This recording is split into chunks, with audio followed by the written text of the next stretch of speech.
Mhm. Good. So by distributing Bhagavad Gita, one can realize the knowledge of Bhagavad Gita.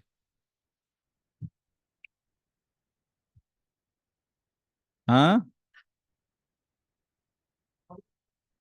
अच्छा अच्छा अच्छा, अच्छी बात है ये ठीक है. So we have covered till the ninth chapter.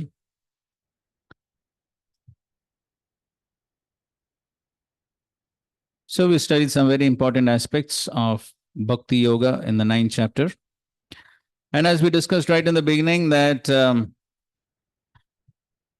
amongst all the chapters of the Bhagavad Gita, the middle six are the most important. And the ninth and tenth are middle of the middle. So therefore, they are even more important. We have finished the ninth one. So let's go ahead with the tenth one. Vibhuti Yoga, the opulence of the absolutes. So the sections of the chapter 1 to 7, one who has understood Krishna's unfathomable nature engages in his devotional service. 8 to 11, the Chatushloki of the Bhagavad Gita. That's the most important part of this chapter. 12 to 18, Arjuna's acceptance and request to hear more of Krishna's opulences. And 19 to 42 is a list of Krishna's opulences. 1 to 7. Let's recite the first verse. Shri Bhagavan Ovacha Bhuya Eva Mahabaho Shrinu Me Paramam Vachaha Yatte Ham Priyamanaya Vakshyami Hitakamyaya. The Supreme Personality of Godhead said, listen again, O mighty armed Arjuna, because you are my dear friend. For your benefit, I shall speak to you further, giving knowledge that is better than what I have already explained. Purport, please read.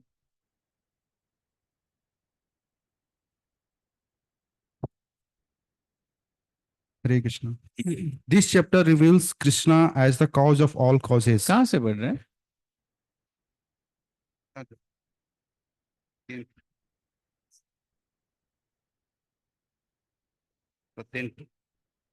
First, the word Bhagwan is explained thus by Parasar Muni, one who is full in six opulences, who has full strength, full fame, wealth, knowledge, beauty, and renunciation is Bhagwan, or the Supreme Personality of Godhead. While Krishna was present on this earth, he displayed all six opulences. Therefore, great sages like Parasar Muni have all accepted Krishna as the Supreme Personality of Godhead. Now, Krishna is instructing Arjuna in more confidential knowledge of his opulences and his work. Previously, beginning with the 7th chapter, the Lord has already explained his different energies and how they are acting.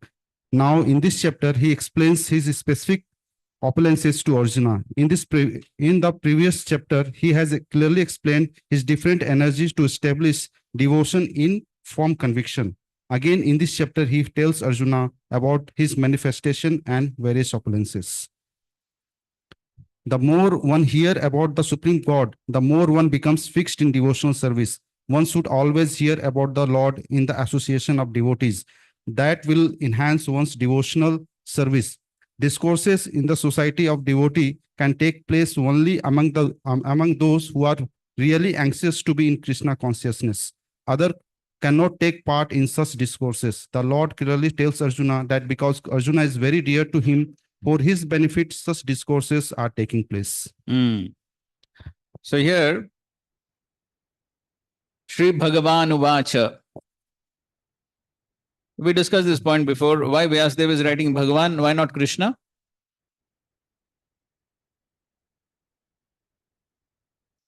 हाँ बोलिए. Correct. People misunderstand Krishna. So therefore, we ask them to make it clear that Krishna is Bhagwan. So therefore, he says Bhagwan Uvacha. So therefore, Prabhupada is giving the definition of Bhagwan as given by Parashar Muni. What is the definition? So everyone knows this. Jnana Vairagya Shabhi Sannam Bhaga Itingana. So, Jiva Goswami gives another meaning of Bhagavan, which Srila Prabhupada quotes in Ishopanishad purports. Ishopanishad ho gaya aapka? So then you should know this. So what is the other meaning of Bhagavan? It's there in one of the purports. I don't remember exactly which mantra. Somewhere almost towards the end, 15,000. Anyway, anyone remembers?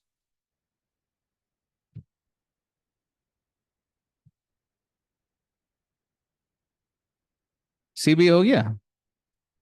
हाँ, यही problem, इसलिए पता है.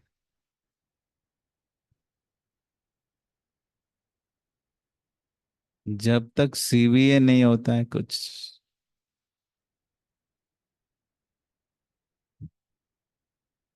At least slight remembrance somebody has?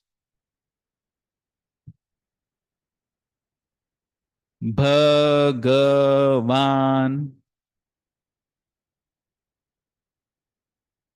ठीक है. Bhas means bharta. Bharta means nourisher, maintainer, establisher of the devotee. Bharta, maintainer. So, how does the Lord maintain his devotees? Tell one verse from the 9th chapter. The Lord maintains his devotees.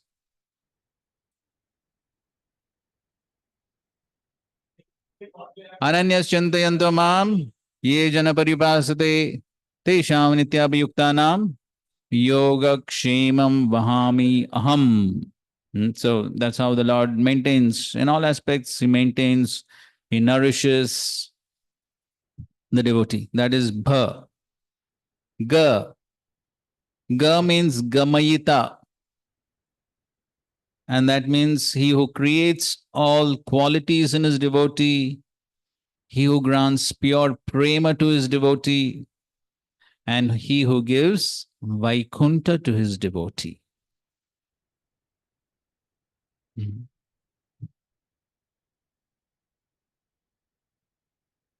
So we know yasyasti bhakti bhavita kinchana sarvair gunays tatra samasati surah hara bhaktas. So creates by practicing devotional service, one gets all good qualities. Ultimately, yes, one will get pure prema. And then with prema comes Vaikunta. Okay, so that is Gamayita. And Van, huh?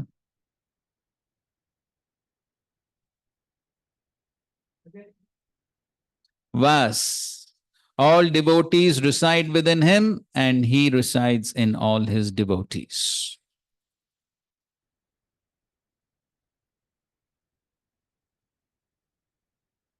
Nivas. रहने का स्थान, निवास.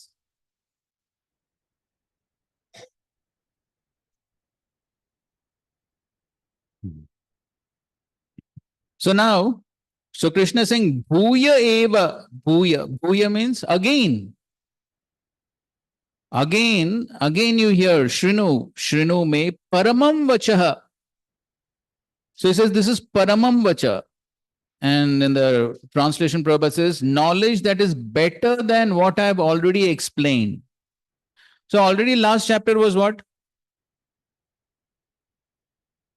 Raj Vidya, Rajguru. Then what can be better than that?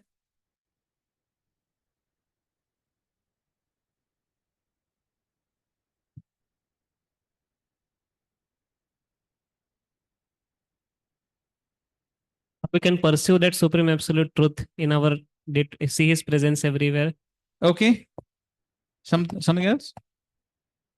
What can be better than Rajavidya? Best of all knowledge, most confidential law. What can be better? Personal. हाँ तो जोर से बोलो. Oh.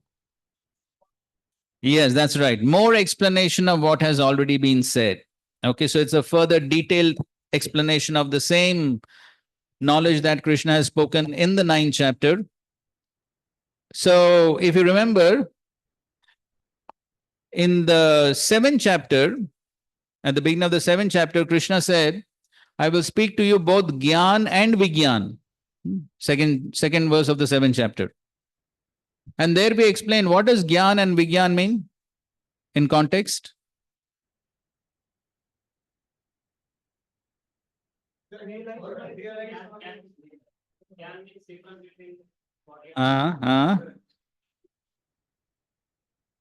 Which other things? Biology, physics, which other? Very specifically, what we discussed. That is.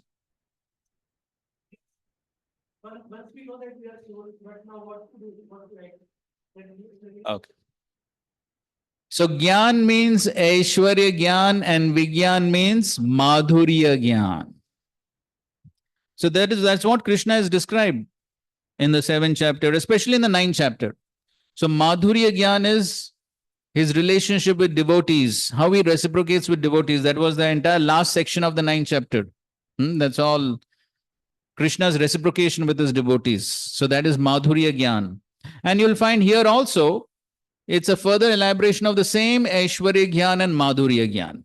That is the basic content of this chapter also. Therefore, he says, the same thing I'm going to explain in greater details. Therefore, Paramam Vachaha, knowledge that is better. And why I'm speaking to you? Priyamanaya, because you're very dear to me. Therefore, I'm speaking all this.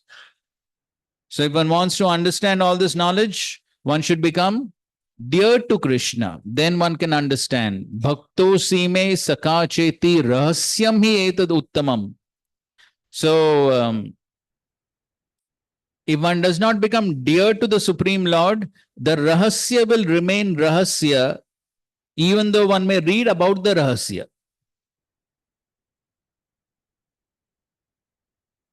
You got the point? That means one will read the whole Bhagavad Gita, but still it will remain rahasya. So how to practice, that one may not understand.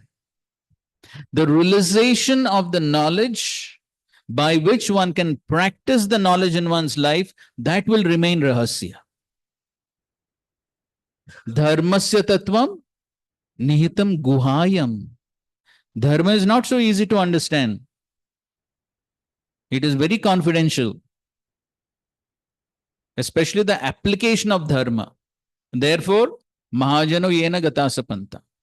So, similarly, many scholars on Bhagavad Gita, many will find who know all 700 verses.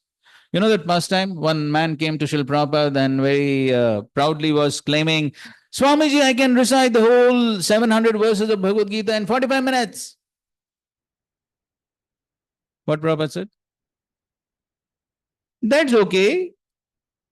But can you live even one verse of the Gita? Memorization is easy. CBA, OBA is also easy. Shloka test is very easy. All this is very simple. Getting Bhakti Shastri certificate, no big deal.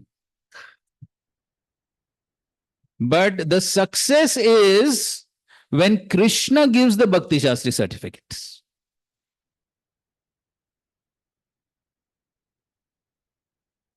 So Krishna gave Bhakti Shastri certificate to whom? Huh? Okay, Arjuna. In the pastimes of Chaitanya Mahaprabhu? South Indian Brahmana Shiv. So there Krishna as Chaitanya Mahaprabhu came and told that Brahman. What he told? Yes, you have actually understood the Gita. That certificate one should get. Then that is success of the Bhakti Shastri course.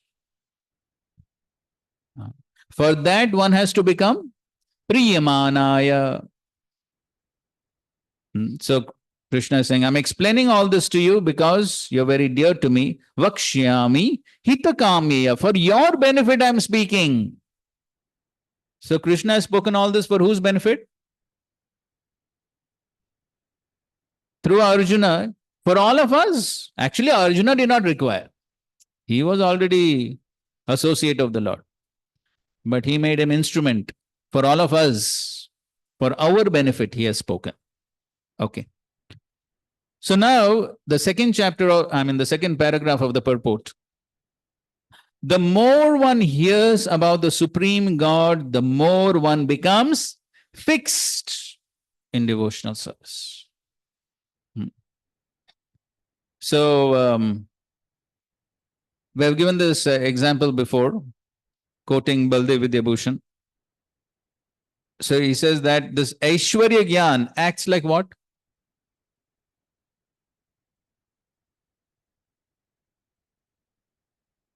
What's the example? Aishwarya Gyan acts like what in one's practice of devotional service? Fill in the blanks.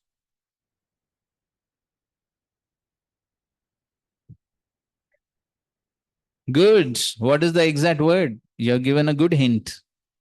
Catalyst. Catalyst. So when one hears this knowledge and then one understands Krishna is so great.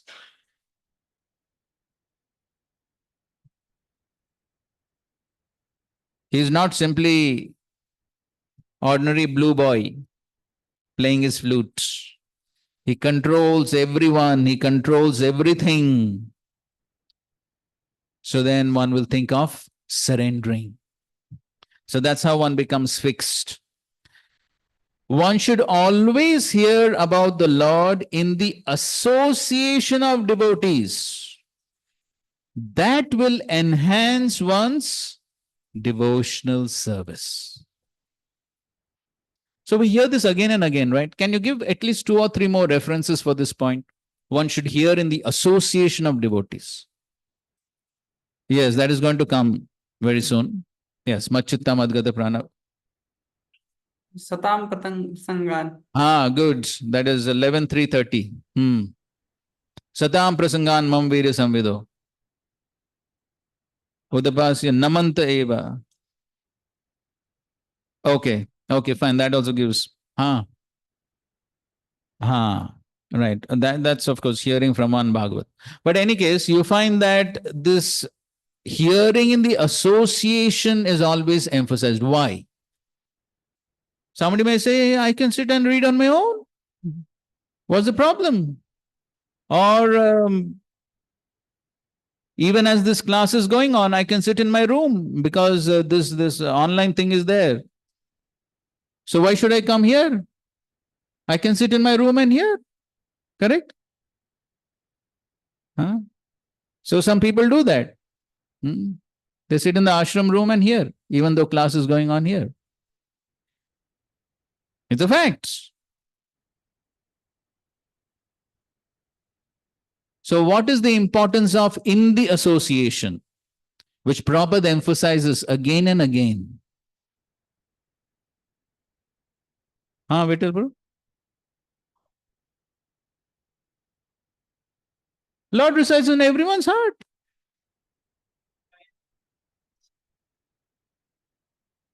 So I'm doing Gayan on my own. What is the problem? Okay, your reference is correct. I agree with you. Yes, Sushma.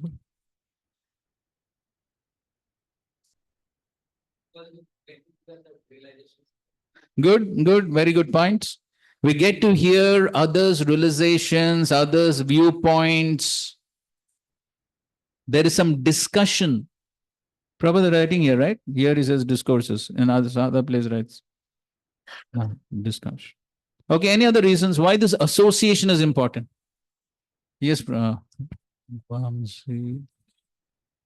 we get affected by the eagerness of other devotees to know about Krishna. Good, yes. Enthusiasm is contagious as much as laziness is also contagious. But enthusiasm is definitely contagious. So we see others are trying to be attentive, they're hearing. then even if one is feeling a little sleepy, one feels a little embarrassed, right? Hopefully.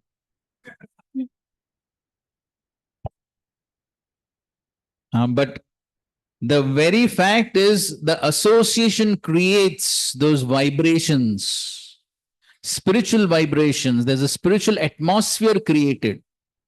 Just think about it. Instead of sitting here, if you're sitting in your room with the bed beside you, inviting you with open arms, what would be the situation?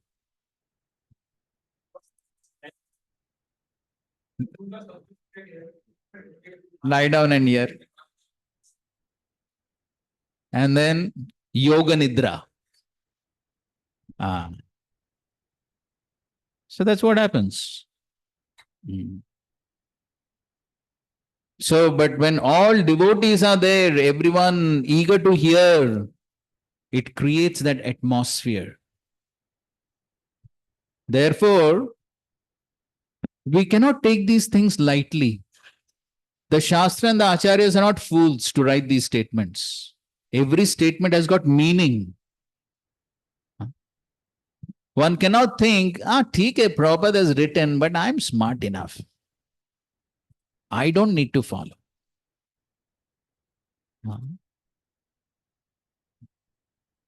So therefore, all these online, these days so many varieties of online, self-paced, no pace, whatever, everything is possible. But then, if we think one can do that, one will never receive the benefit what one will get in the association. This is what neither I am saying nor you are saying. Who is saying? The Shastra is saying. So one may think, oh, that's easy way out. That's easy, right? I hear whenever I want. I give exam whenever I want. No need of any discipline. जब चाहे जो मर्जी करो. Very easy, right? But if one wants to progress, Prabhupada is writing here. What is writing here? That will enhance one's devotional service. So if one wants one's devotional service to enhance, one has to follow the Shastra. If the goal is only certificate, then okay, do whatever you like. No problem. Sit wherever you want, do whatever you want, and get the certificate somehow. No problem. Certificate one will get. If your goal is certificate, fine.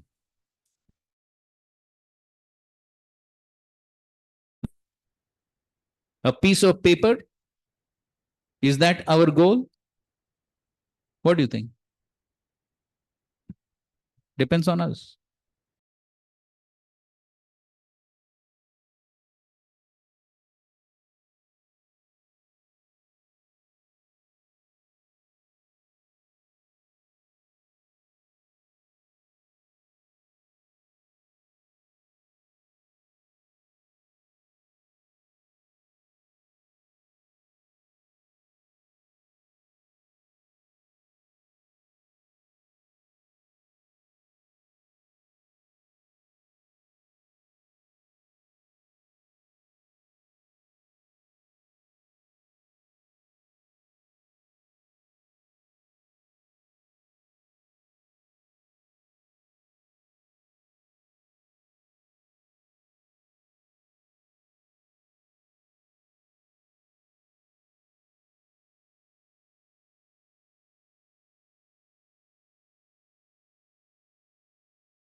So Prabhupada was very clear on all these points.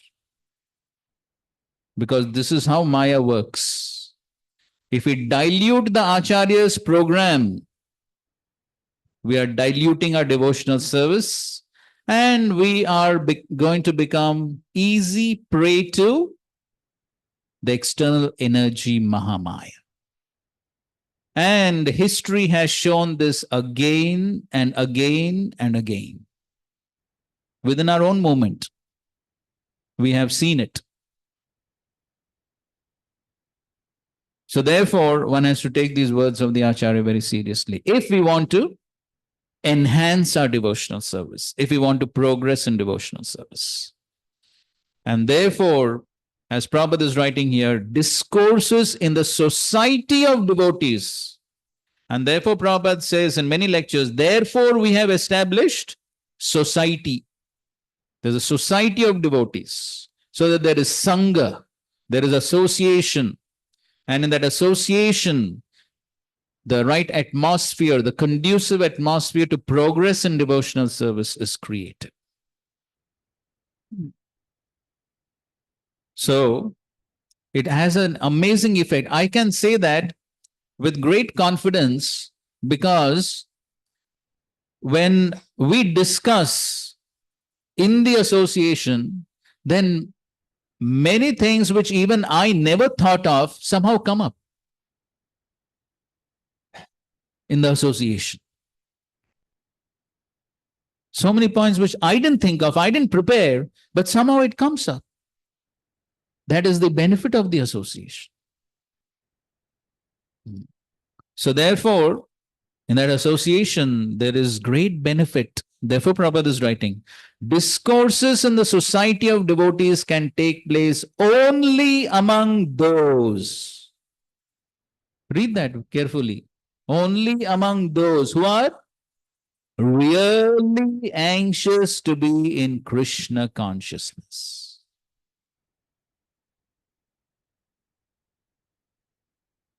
So when one is really anxious to be in Krishna consciousness, one will take advantage of this association.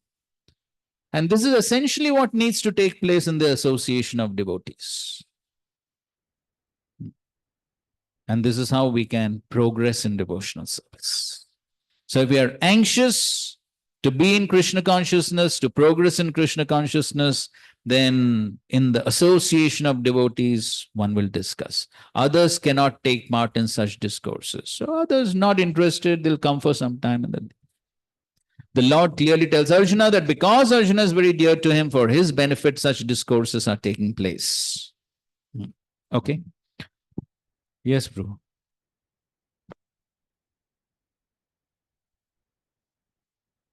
Prabhuji, nowadays, as the society trends are, like as preachers, we often encourage students to do sadhana, like hearing their Guru Maharaj's lectures off online, some recorded lectures, Prabhupada lectures online. And this is what counts to their sadhanas. So practically, we see we apply this principle, we'll not be able to hear in the association of devotees always. So how we can how one can take association of a spiritual, because spiritual masters are very busy nowadays. They don't give hardly they give physical lectures. Which even if they give, the physical distance is so much that we cannot always go and attend to their association. That is fine. But what about this association? Yeah, Prajit, this association also worthy. But in general, we focus more on spiritual master and Prabhupada. Who said that?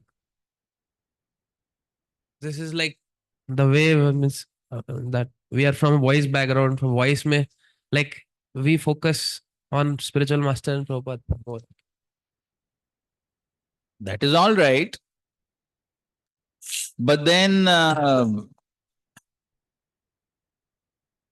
that is for a personal hearing, no problem. But what about Bhagavatam class? What about classes like this? What about Brahmachari class? Those anyway we attend. Ah, But other than that, I'm just telling ki the main sadhana it counts to Prabhupada and spiritual master. so this is not part of the sadhana? technically speaking.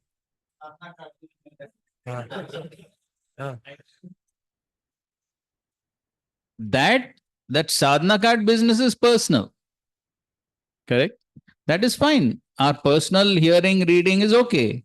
But that does not mean that during the Bhagavatam class we fill up sadhana card. That is outside. Correct? Afterwards, after the morning program is over, after the classes that we're supposed to attend, after that is over, other time, yes, that's fine. But one cannot underestimate the value of these classes as well. But my point was like more focus is given more on those aspects, not on these aspects, as the trend of the society is there. So, who is giving more focus on that and less focus on this? So, who is creating new trends? Coming from top authorities. Who's at the top? Who's at the top? Who's at the top of this society? Prabhupada. His founder Acharya is Srila Prabhupada, right? Yes. And what is Srila Prabhupada's instructions for us? That is what he's giving here. So how can somebody say something different from what Srila Prabhupada said? If anybody in our society is saying something different from what Srila Prabhupada is saying, then he's not a follower of Prabhupada. So how can one be bona fide without following Srila Prabhupada in our society? So if somebody is saying you only hear spiritual master's lecture, Prabhupada's lecture, and don't come to Bhagavatam class. Nobody says like that. Nobody says, no good. So it does not mean that this is less important and that is more important. No. Why? I think so. I did make this, I did tell this before. So somebody asked Jananvas Prabhu. Those who have seen him, every day he comes to Bhagavatam class. Irrespective of who is the speaker. Speaker may be kid in front of him, but still he comes and sits. So when somebody asked him, Prabhu, why you, every day you come like this? Even though such junior people are speaking. What was the answer he gave?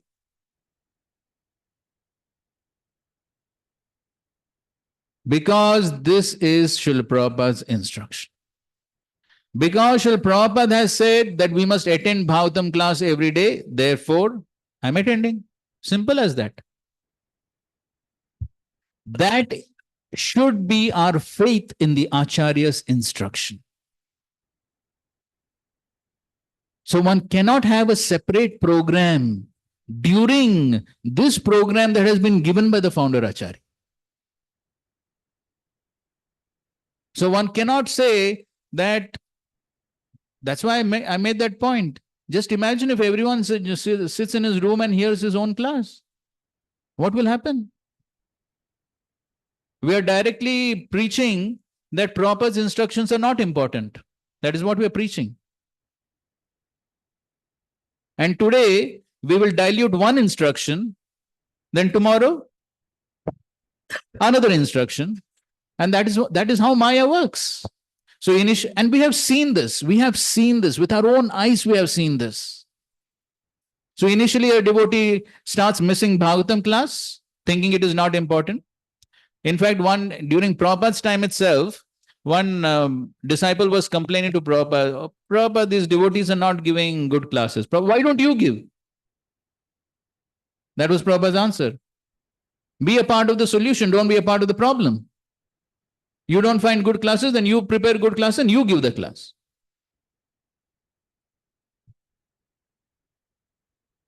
So the point is that one cannot dilute the Acharya's instructions.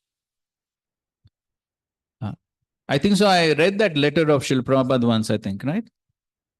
Within these Vaishnava standards lies the spiritual strength of the entire movement.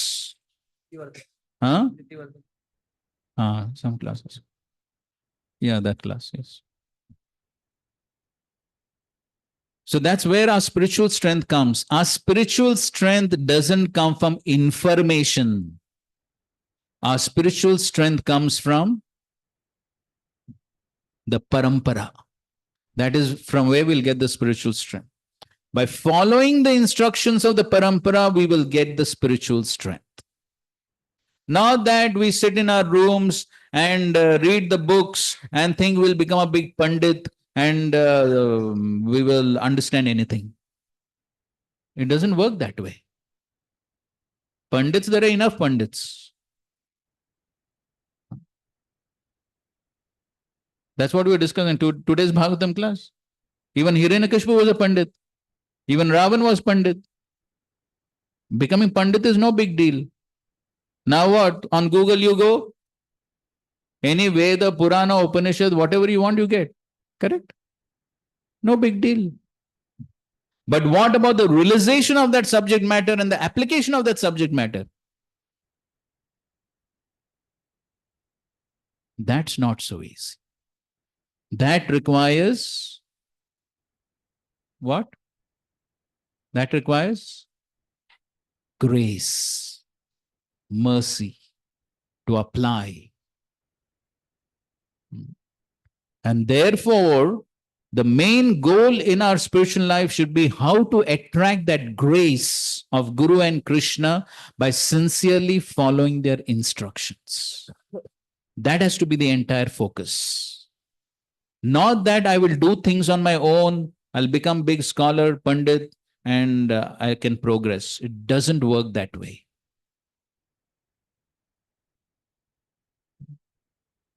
So therefore, following the program given by the Acharya is very important. There cannot be compromise here. Therefore, Prabhupada was so particular about all this. Shrutakirti Prabhu tells once, Pradyumna Prabhu, Prabhupada's Sanskrit editor, he had recently got Shaligram Shila, and he was worshipping during Prabhupada's Guru Puja time. So Srila Prabhupada was just looking around. Prabhupada would always look around and see who's there, who's not there. Now also he is looking. So he asked Shrutakirti Prabhu, where's Pradyumna? So Shrutakirti Prabhu said he's worshipping his Shaligram Shila. Srila Prabhupada said, go and tell him, first Guru Puja, then your Puja.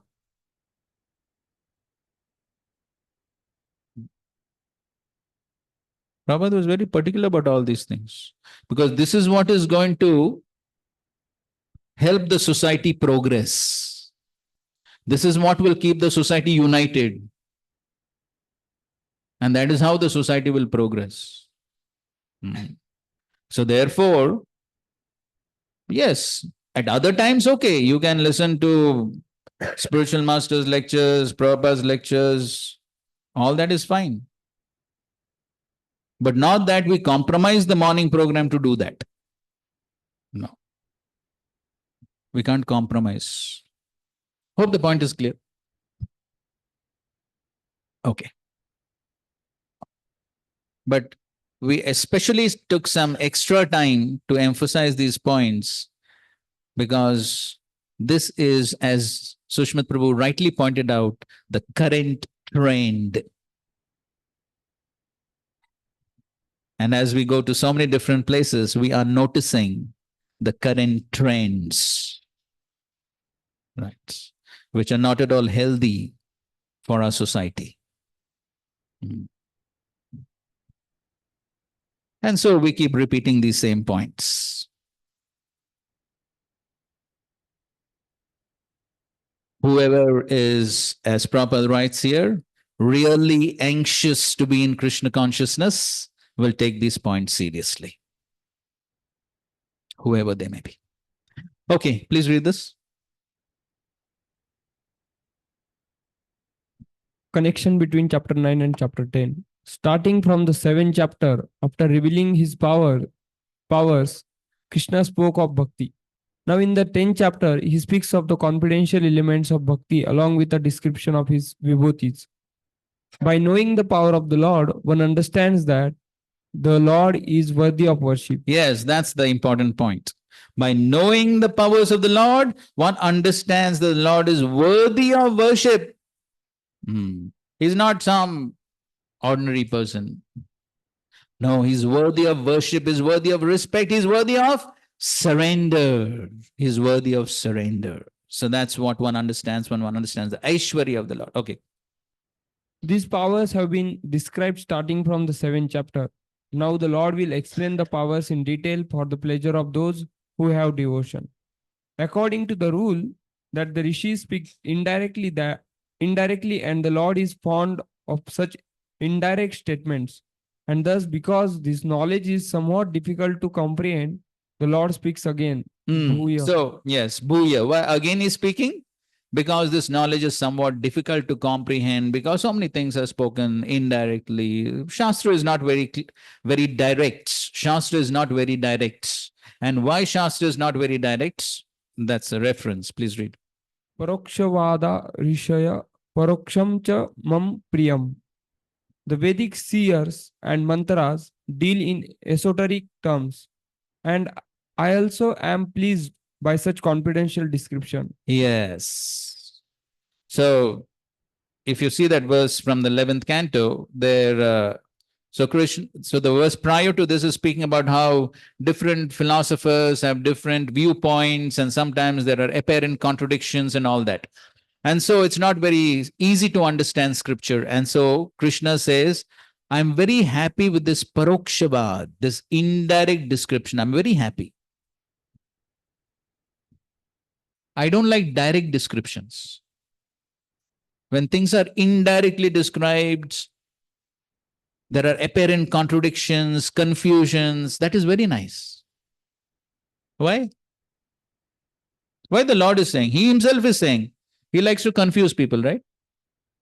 In Kunti Devi also, she talks about so many apparent contradictions, vidambanam, very bewildering. Lord's activities, words, everything very bewildering. Yes, Prabhu.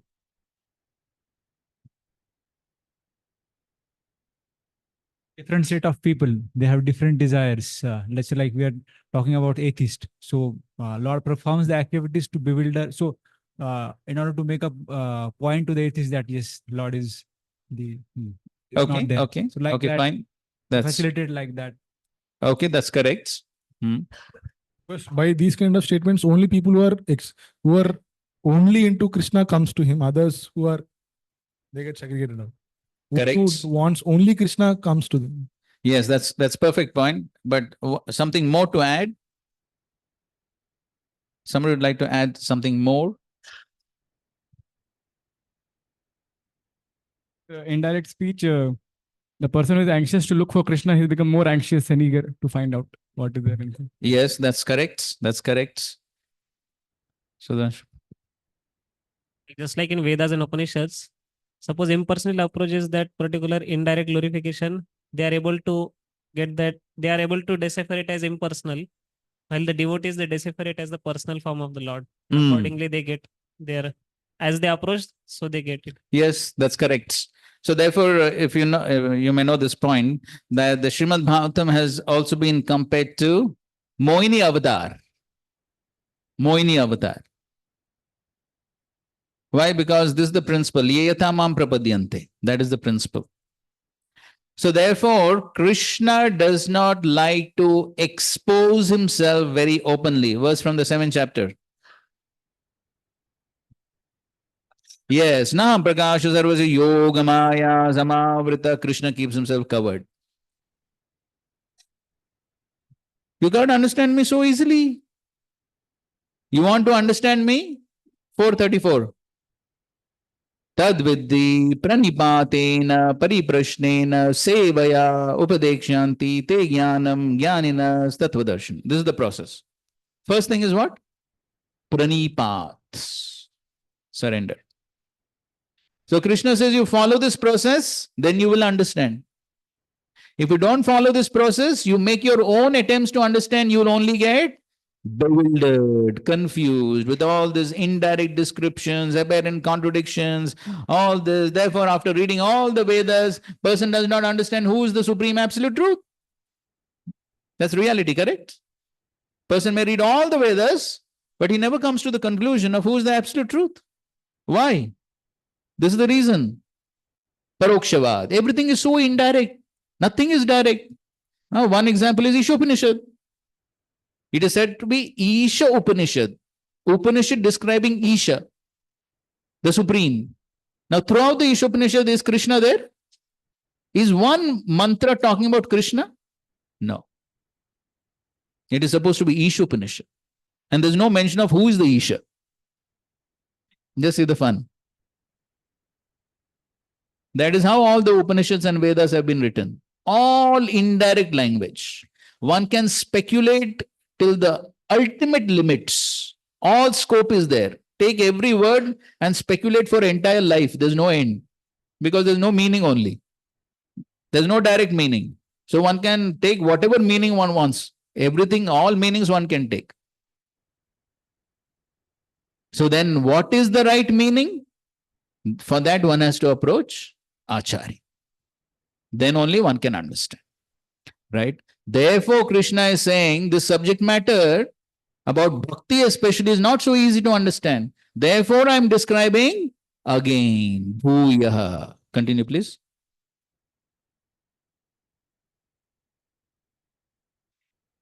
Again, Bhuyaha, hear my words. This means again I will speak about the king of knowledge, the king of secrets. Yes. So again, he is going to speak. Continue. O mighty armed one, you display your supreme power of your arms. This power is greater than that of all others. In the same way, you should display the supreme power of your intelligence in this topic.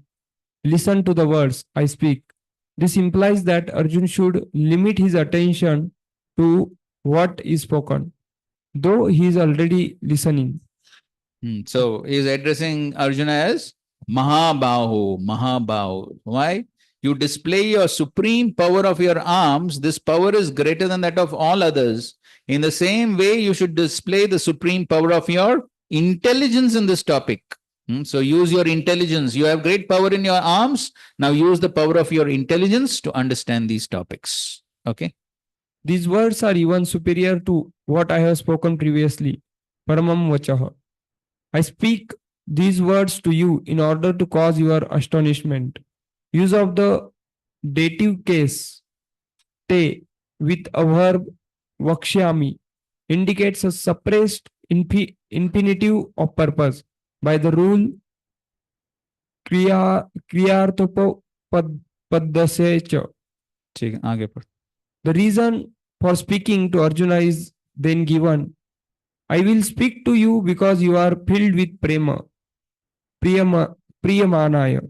Use of the dative case with the verb vakshyami indicates there is a hidden infinite which should be understood. Thus, ahamte vakshyami, instead of simply meaning I speak to you, means I speak to you in order to amaze you, impress you, please you, etc. Okay. Second verse. Na me vidu suragana prabhavam na maharshayah aham adirhi devanam maharshinam cha sarvashah. Neither the host of demigods nor the great sages know my origin or opulences, for in every respect I am the source of demigods and sages. Okay, so initially Krishna is explaining that how it is not so easy to understand him.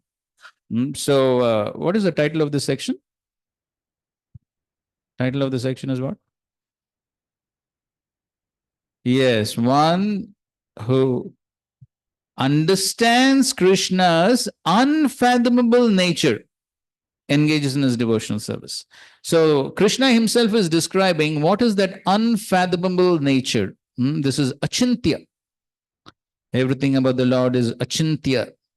So when one understands that, yes, the Lord is achintya, I cannot understand, then one takes shelter of the Lord to understand. So therefore Krishna is saying, don't think you can understand so easily. Even Suragana, even the great sages, na maharshaya, Neither the Devas nor the great rishis. No one can understand. Hmm? Okay, read that first paragraph. As stated in the Brahma Samhita, Lord Krishna is the Supreme Lord. No one is greater than him. He is the cause of all causes. Here it is also stated by the Lord personally that he is the cause of all the demigods and sages. Even the demigods and great sages cannot understand Krishna.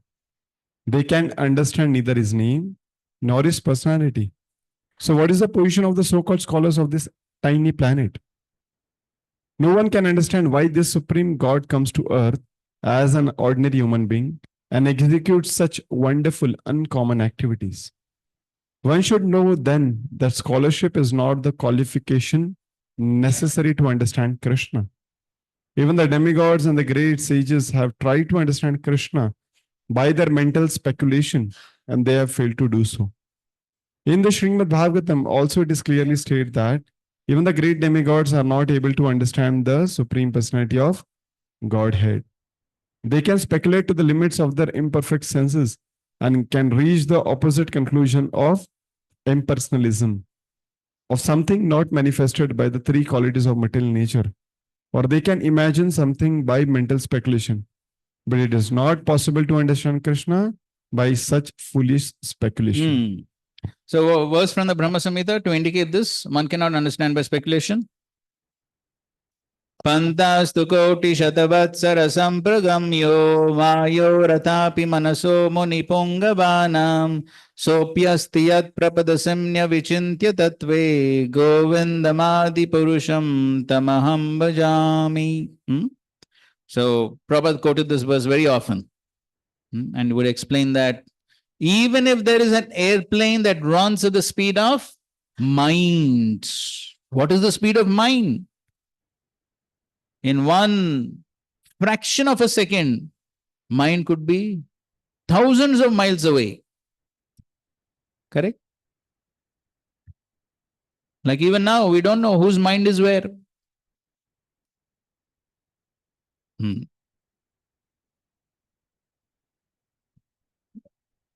One fraction of a second, mind could be in the Prasadam hall or wherever. So, even if one is able to travel at that speed, the speed of mind, still one cannot begin to understand even the tips of the toes of the lotus feet of the Supreme.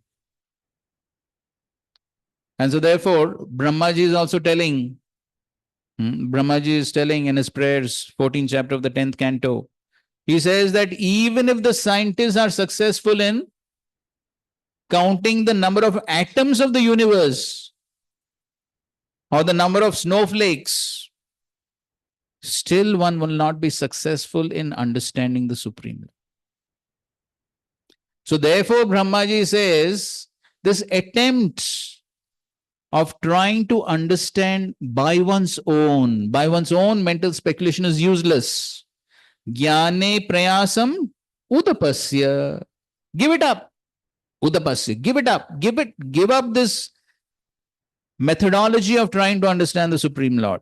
That is by mental speculation. No. Then what to do? Namanta eva. Namanta means what? Namaskar karo. Vinamrata se. Be humble. Simply hear. Don't speculate.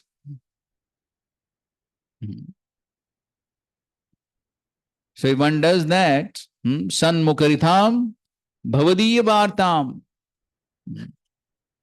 sthane sthita shrudigatam tanuvan manovi sthane sthita, be in your position, whatever it may be. But here, just here, don't speculate. Don't speculate. Simply hear the message that is coming from Parampara as it is. Don't add your own things. Therefore, Prabhupada hammered this point. Don't add, don't subtract, don't concoct.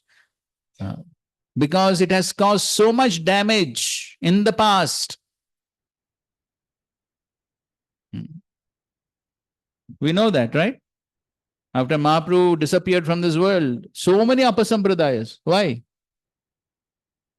Same reason, speculation. So original teachings of Mahaprabhu were lost. Each one was speculating. And so many apasampradayas.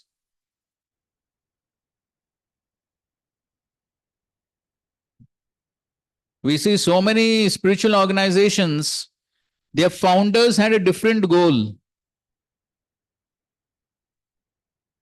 50 years, 100 years down the line, they're totally different organizations now.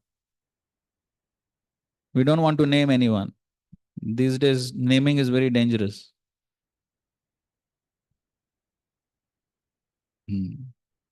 But we know. So,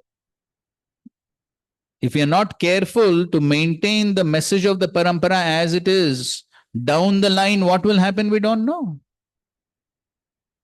Therefore, Prabhupada hammered this. Don't give your upadesh. Yare deko tare kaho. Krishna upadesh. Only give Krishna upadesh as it is. Don't give your upadesh. Prabhupada was hammering. Why? This is the reason.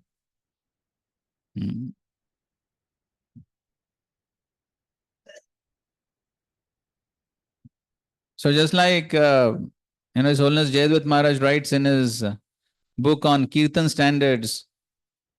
So he says, now we find some new things have come up.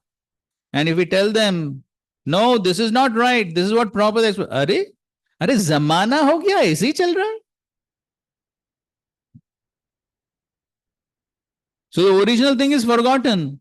Now the new trend becomes the standard. That's what happens. So therefore, by speculation, one cannot understand. Therefore, one needs to be humble. Therefore, humility plays such a vital role in Krishna consciousness. So when one is humble, one simply accepts as it is. Otherwise, why like this? Why not like that? Why this? So much speculation. By such speculation, even the great demigods and rishis cannot understand what to speak of mere mortals on this tiny planet of Kali Yuga. So therefore, we should have faith in what Krishna is saying. We can't understand by speculation.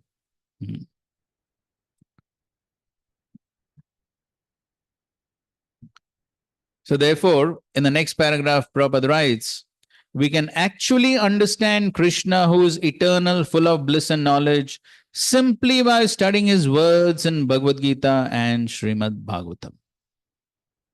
Simply accept the words as it is. And the next paragraph, because most men cannot understand Krishna in his actual situation, out of his causeless mercy, he descends to show favor to such speculators. Yet, despite the Supreme Lord's uncommon activities, these speculators, due to contamination in the material energy, still think that the impersonal Brahman is supreme. Only the devotees who are fully surrendered unto the Supreme Lord can understand by the grace of the Supreme Personality of Godhead that he is Krishna. So what is the qualification to understand? What? Fully surrendered.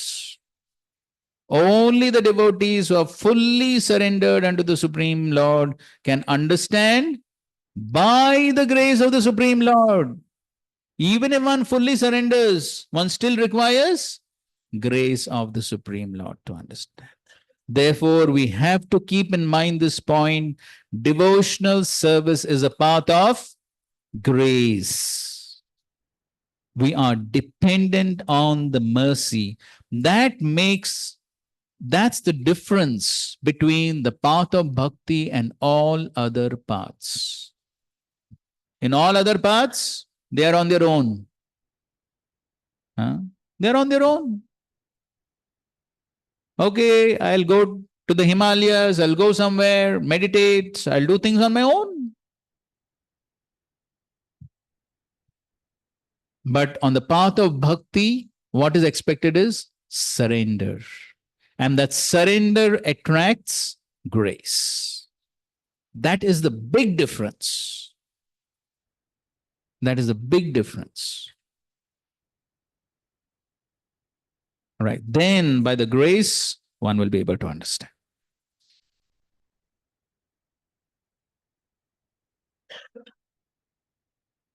So the next sentence Prabhupada writes, the devotees of the Lord do not bother about the impersonal Brahman conception of God. Their faith and devotion bring them to surrender immediately unto the Supreme Lord. And out of the causeless mercy of Krishna, they can understand Krishna. No one else can understand him. So even great sages agree. What is Atma? What is the Supreme? It is he whom we have to worship. Okay, fine. Let's read this commentary.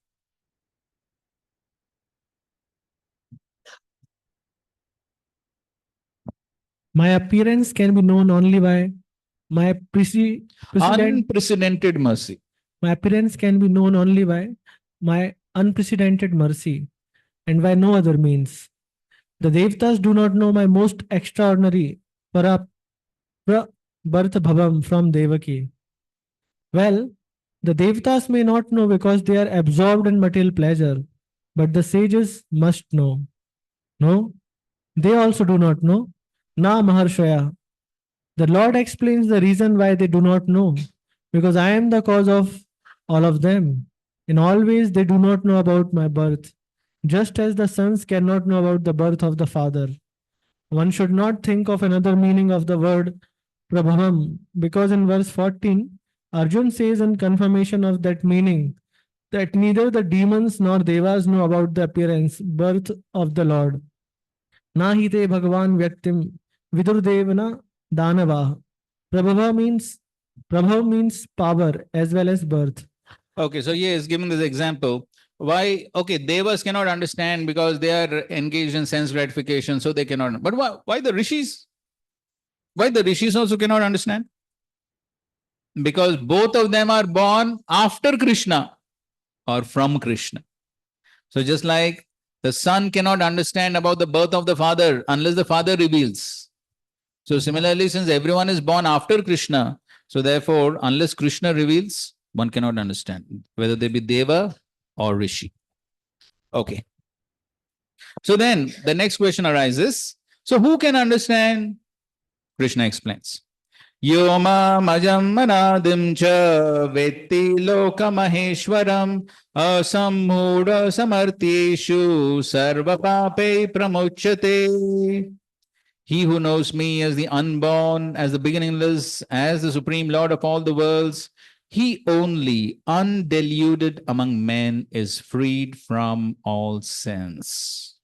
So one who understands these qualities of Krishna as Ajam, Anadim, Loka Maheshwaram. So one who understands that this is the position of Krishna, he is not an ordinary person. So when one understands this, how one understands asammuda, without any doubts, undeluded. So when one understands this perfectly, then sarva papai pramuchyate, one will be freed from all sins, because Krishna makes such a person free from all sins, as he says later on, sarva dharma pratij mamek. Okay.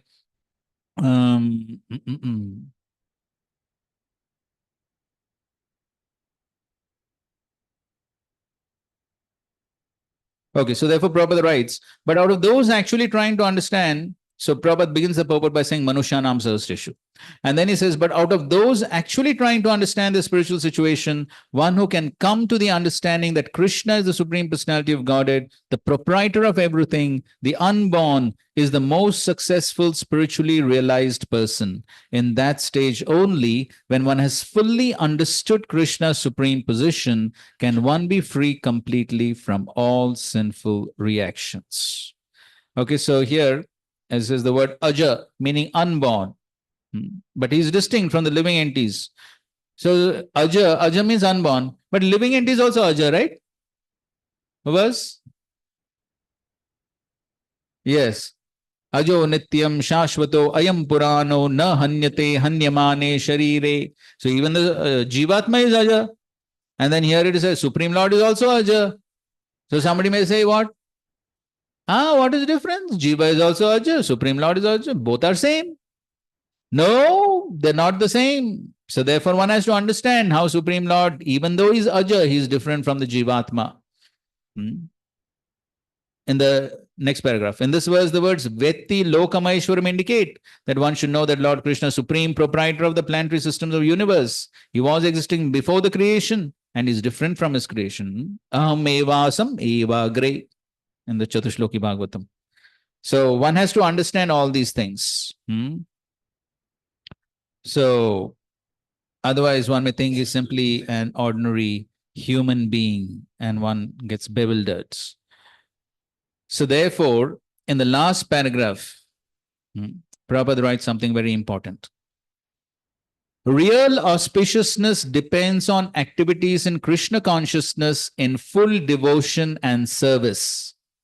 Therefore, if we at all want our activities to be auspicious, then we should work under the directions of the Supreme Lord. Such directions are given in authoritative scriptures such as Srimad Bhagavatam and Bhagavad Gita, or from a bona fide spiritual master. Because the spiritual master is the representative of the Supreme Lord, his direction is directly the direction of the Supreme Lord. The spiritual master, saintly persons, and scriptures direct in the same way. There is no contradiction in these three sources. All actions done under such direction are free from the reactions of pious or impious activities of this material world. That means they are not binding. So that's why following is so important. So when we follow Guru, Sadhu, Shastra, then those activities become transcendental. Then those activities will be on the platform of what? Akarma. Then those activities will be on the platform of akarma. Activities without reaction. Without reaction. But if we do any activity on our own, there is possibility of reaction. And therefore, the last sentence, anyone acting under the direction of the Supreme Lord is actually sannyasi and a yogi, and not the man who has simply taken the... That is the first verse of the 6th chapter.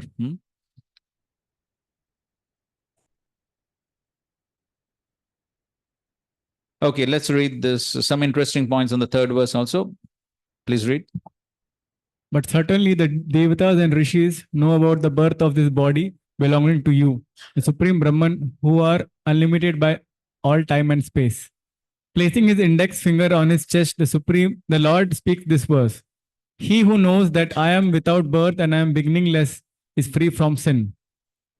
Does not everyone know that Brahma is not beginningless, but that you Paramatma are called Aja, without birth because of having no beginning? Ajam Anadim. Okay, even Brahma is Aja. Living entity is also Aja. He who knows that I am unborn and also born to Vasudev and I am still without beginning is freed from all sin. So that is the contradiction, apparent contradiction. So Krishna is Aja, he is unborn, but yet he takes birth. So if you tell some person the unborn takes birth, it doesn't make sense. The unborn takes birth. Makes no sense. So you go to a common man and say this statement, he'll try to understand by logic. Unborn is born. क्या मतलब है? कुछ मतलब है? It makes no sense to a common man. But yet that is reality. So therefore, without surrender, without devotion, one cannot understand. Cha here signifies that he is also born. By using the word mam, me, Krishna indicates his particular birth from Vasudev. This refers back to the Lord's previous statement in chapter 4. He who knows that my birth and activities are transcendental. So who knows that? Janma karma. I take birth, but because I am Paramatma, I am eternally without birth. Both these conditions are absolute truth. Both are absolute truth. I take birth, I don't take birth, everything is absolute. A demonstration of the Achintya Sakti. Yes. The Lord has said, Ajopi san avyayatma sambhavami. Though I am unborn, I appear. In my childhood, during the Damodar Leela, it is conceivable. You know, it is inconceivable. It is inconceivable that I could be bound by strings of bells, but not by the cords of Mother Yashoda. In the same way, my birth and non-birth are also inconceivable. The Lord then speaks of his powers, which are hard to understand. He who knows that, though I am your chariot driver, I am also the great controller of all the planets, Loka Maheshwaram. He alone is not bewildered among men and is free of all sins, which are an obstacle to bhakti. But he who, though accepting that the Lord is unborn, without beginning and is the controller of all beings, thinks that his being born is just a semblance of birth, is bewildered, and is not free from all sins. Right. So one has to understand all these things about Krishna. Then one will be freed from all sins. Then one can get purified. So now in the next two verses, Krishna explains that how he is the source of all different qualities. Buddhir jnanam sammoha kshama satyam dhamma shamaha sukam dukkam bhavo bhavo bhayam cha bhayameva cha ahimsa samata tushtis tapodanam yasho yashaha bhavanti bhava bhutanam matta eva prutagvidaha. Intelligence, knowledge, freedom from doubt and delusion, forgiveness, truthfulness, control of the senses, control of the mind, happiness and distress, birth, death, fear, fearlessness, non-violence, equanimity, satisfaction, austerity, charity, fame, and infamy. All these various qualities of living beings are created by me alone. Okay, so here basically Krishna is explaining his Aishwarya Gyan. All these verses, Krishna is explaining his Aishwarya Gyan, how he is unfathomable, how he is achintya, how he is inconceivable. So that is what Krishna is explaining in all these verses, how he's the source of everything and how he has, he's apparently his activities are very bewildering. So here in the purport, Prabhupada begins by saying the different qualities of living entities, be they good or bad, are all created by Krishna, and they're described here. Now, and so Prabhupada describes each of these qualities in brief. We are not reading the whole purport, which is quite long. You can definitely read on your own. But one point of discussion, and you can go to the last paragraph of the purport.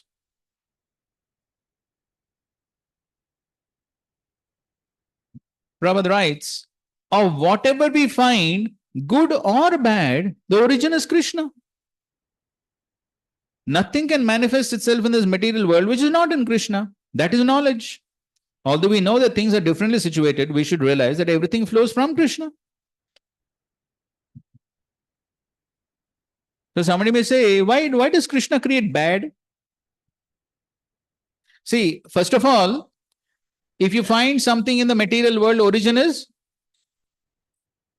because nothing can appear in this world which is not in Krishna, because this is what? What is the material world? Yes, it's a reflection. So if you find anything here, it has to be in the origin. Correct? So you find bad qualities in this world. That means they have to be in Krishna. So why Krishna has created bad? Yes, bro. Bro, you have joined for the first time? Actually, I was attending in online. Oh, you were attending online. First time I came. Okay. Good to have your darshan for the first time. Hare Krishna. Hare Krishna. Actually, according to particular desire of the jiva, Lord created different things in the material world to enjoy. But after that, we get frustration. Okay, that's correct. Okay, so in the material world, there are different bad things what the jivas do when they get frustrated. But the fact is that it is the bad quality is only there because it is in Krishna, correct? Wait, no, you agree with this? See, if there is bad quality in this world, it is there because it is in Krishna, correct? यहाँ कोई चोरी करता है, क्यों चोरी करता है? ये चोरी करने का गुण कहां से आ गया? कृष्ण से आ गया ना. तो फिर वो चोर को दोष क्यों देना? कर after all is coming from Krishna.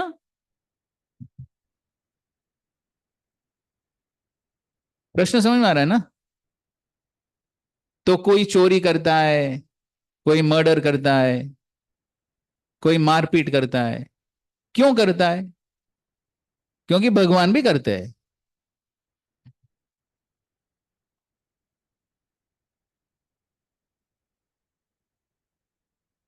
It gives the freedom, special willpower will be there. So according to that, if you choose the right path, we'll go to Lord. If you choose the wrong path, we will again dilute and we will continue the material. बात सही है, but the wrong path also is coming from Krishna. Krishna will give both, but the choice is ours. ठीक According to freedom, we should. ठीक है, ठीक है, okay, your point is correct. Okay, हाँ बोलिए sir.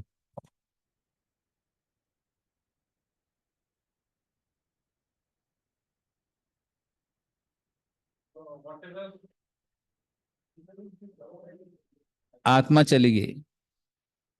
So whatever bad things even comes by Krishna, that correct, but that if that is done by Krishna, that is for the pleasure of his devotee, giving pleasure to his devotees.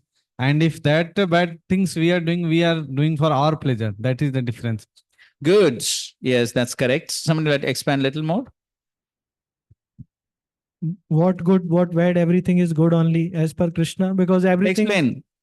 because everything is coming from Krishna, and this material world is No, duality. first you explain your first statement. Yes. Both good and bad, everything is good.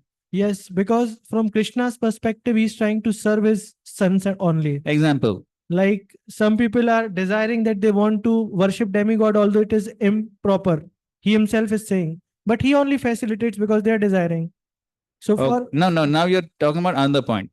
The first statement that you made was yes, that for Krishna, both good and bad are both good. because he's absolute. He's Ah. not under duality. That Ah. I was going to एक example दे दो। yes, like like मैंने already दिया एक yeah, example. like you told Prabhuji that he steals, but it is his property only. Shabashya Madam Sir. Ah. It's his expansion only. Ah. So he's not thief, but we are thief.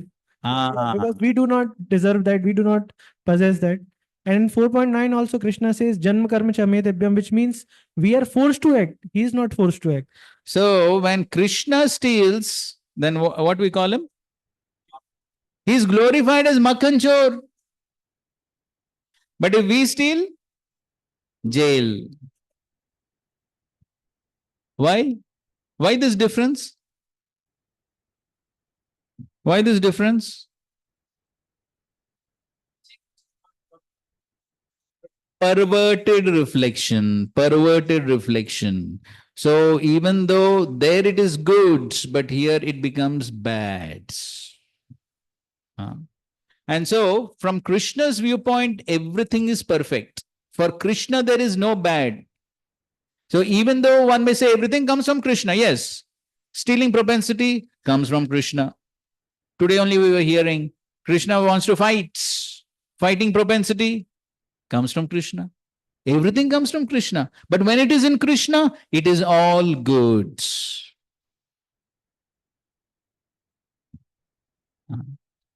So, you know that pastime, so one man came and asked Srila Prabhupada that, what is this? Your Krishna, he's dancing with so many other people's wives. It's not good. You're supposed to set good example. So Prabhupada said, what's the problem? Because ultimately all wives belong to Krishna. So they're all his wives. So you have wife? Yes. Your wife also belongs to Krishna.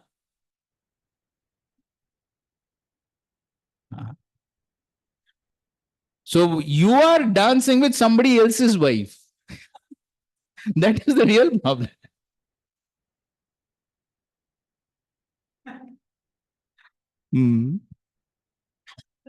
So everything belongs to Krishna.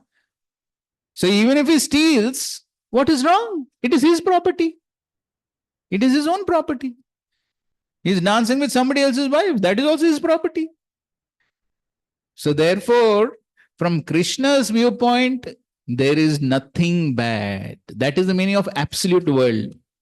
No duality. Good, bad. Duality exists only in material world. In the spiritual world, no duality. Everything is absolute. Everything is perfect. But in the material world, it's perverted reflection. So therefore, there is duality. Therefore, here, yes, there is good, bad. Then one has to follow. All this exists. But yes, the source of everything is Krishna. Now, Prabhupada explains another point. So you'll find in the scripture itself, you'll find that dharma is the front side of Krishna, adharma is backside of Krishna. So again, similar point. So somebody may say, oh, I don't like my backside as much as I like my front side. Prabhupada himself gives the example. So just like if somebody comes to attack you, what do you do? So you try to protect front side because you think this is more important. थोड़ा पीठ दिखाएंगे, थोड़ा पिटाई होगा, पीठ पर चलेगा.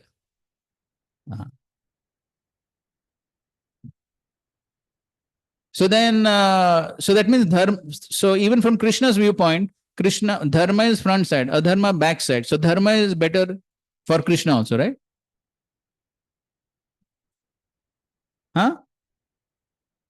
So again, same principle. What? Yes. So for Krishna, no front side, back side. For Krishna, front side, back side, upside, downside, everything is same. Makes no difference. Clear? This point is clear? So that's how we explain how Krishna is source of both good and bad.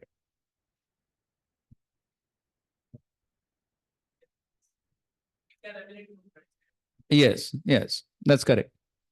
But for Krishna, it makes no difference. But then the difference is for us.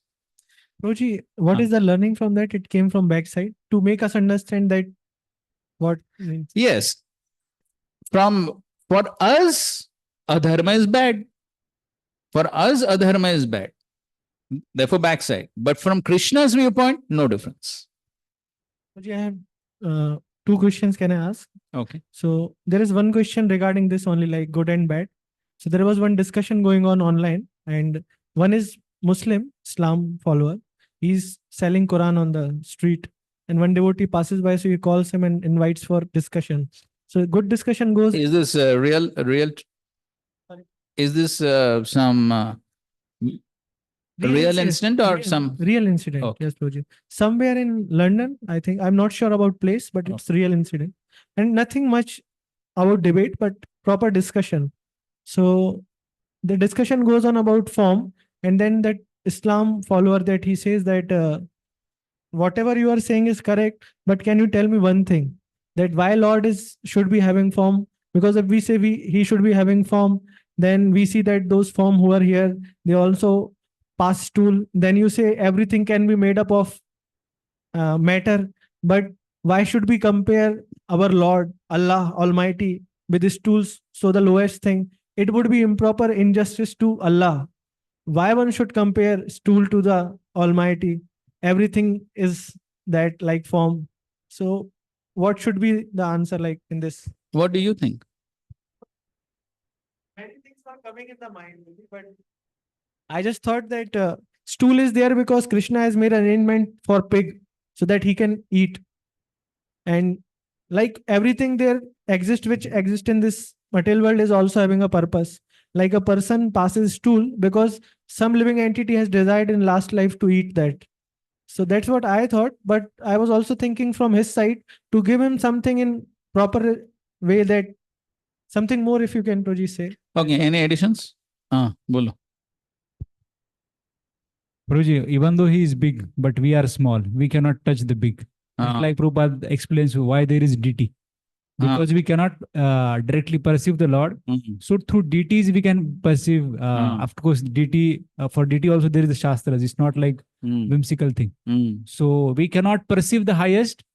So we need some connection. So through DT we can perform. Okay, good points. Good points. Regarding this particular point, always things comes from a human's body. What's that? Always things comes out of a human body. But we cannot impose our earthly conception on the divine.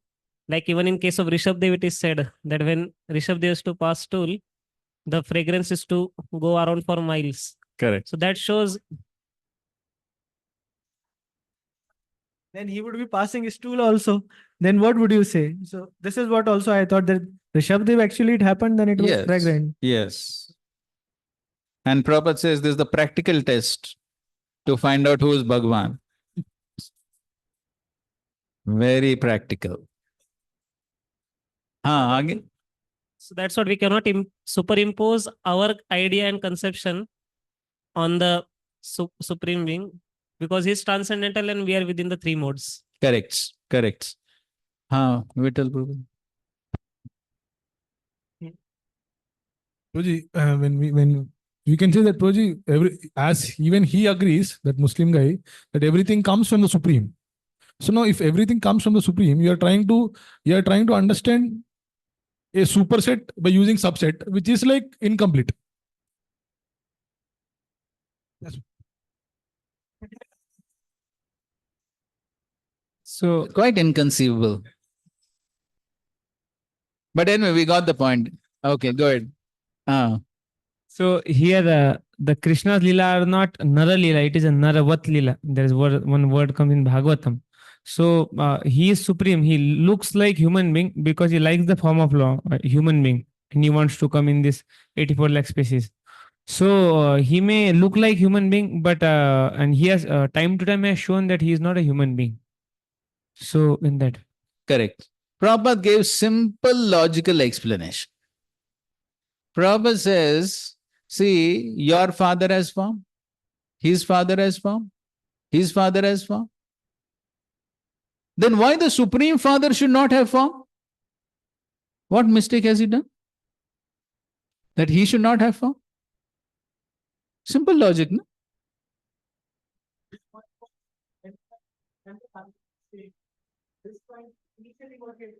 Whenever we say there is form, that means with our own imagination we have, because Allah has not told any form, like that he was saying. Now that we know. Because Yes, so there is, because their Shastras have some limitation.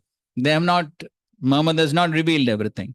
But our Shastras have clearly told what is the form. So the form of the deity is the form that has been mentioned. Venum kvanantam aravinda dalaya taksham barhavatam samasitam buddhasam. So Prabhupada would quote this verse to establish, yes, it's not imagination, it's in the Shastra. Right. Okay, fine. So we'll take a 10 minutes break. Hare Krishna. Thank you, Prabhuji. Thank you.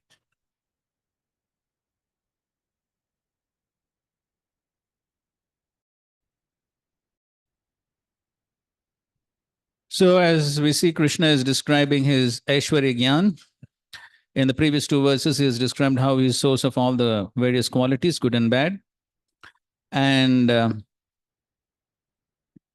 in the sixth verse, he is giving a synopsis of the entire creation. So the entire creation of the material world, he's describing in brief. I mean, in one verse, is just describing. Because Bhagavad Gita is all sutras. We don't find details. More details we find in Bhagavatam, other scriptures. Sixth verse. Maharshaya saptapurve chatvaro manavastata madbhavamanasa jata yesham loka ima praja. The seven great sages, and before them the four other great sages, and the Manus come from me, born from my mind, and all the living beings populating the various planets descend from them. Okay, so this is, as Prabhupada writes, the Lord is giving a genealogical synopsis of the universal population. So first there is Brahma, and then there is the Sapta Rishis, and then there are the four Rishis, and that is the four Kumaras, and then from them all the various other people they come. So that's, in brief, he's talking about the creation. Seventh verse. Etam vibhutim yogam cha mama yo veti tatvatah so vikalpena yogena yujyate natra samshayah. One who's factually convinced of this opulence and mystic power of mind engages in unalloyed devotional service. Of this there is no doubt. Etam vibhutim yogam cha. So one who understands this vibhuti and yoga, the opulences and the mystic powers, Mama yo veti tatvatah. So again here this word is coming tatvatah. So one who understands in truth. What will be the result of that understanding? Sa avikalpena yogena. Avikalpena, just like avyabhicharini. Avikalpena, no deviation, no diversion, one pointed. So avikalpena yogena yujyate, he engages in undivided devotional service.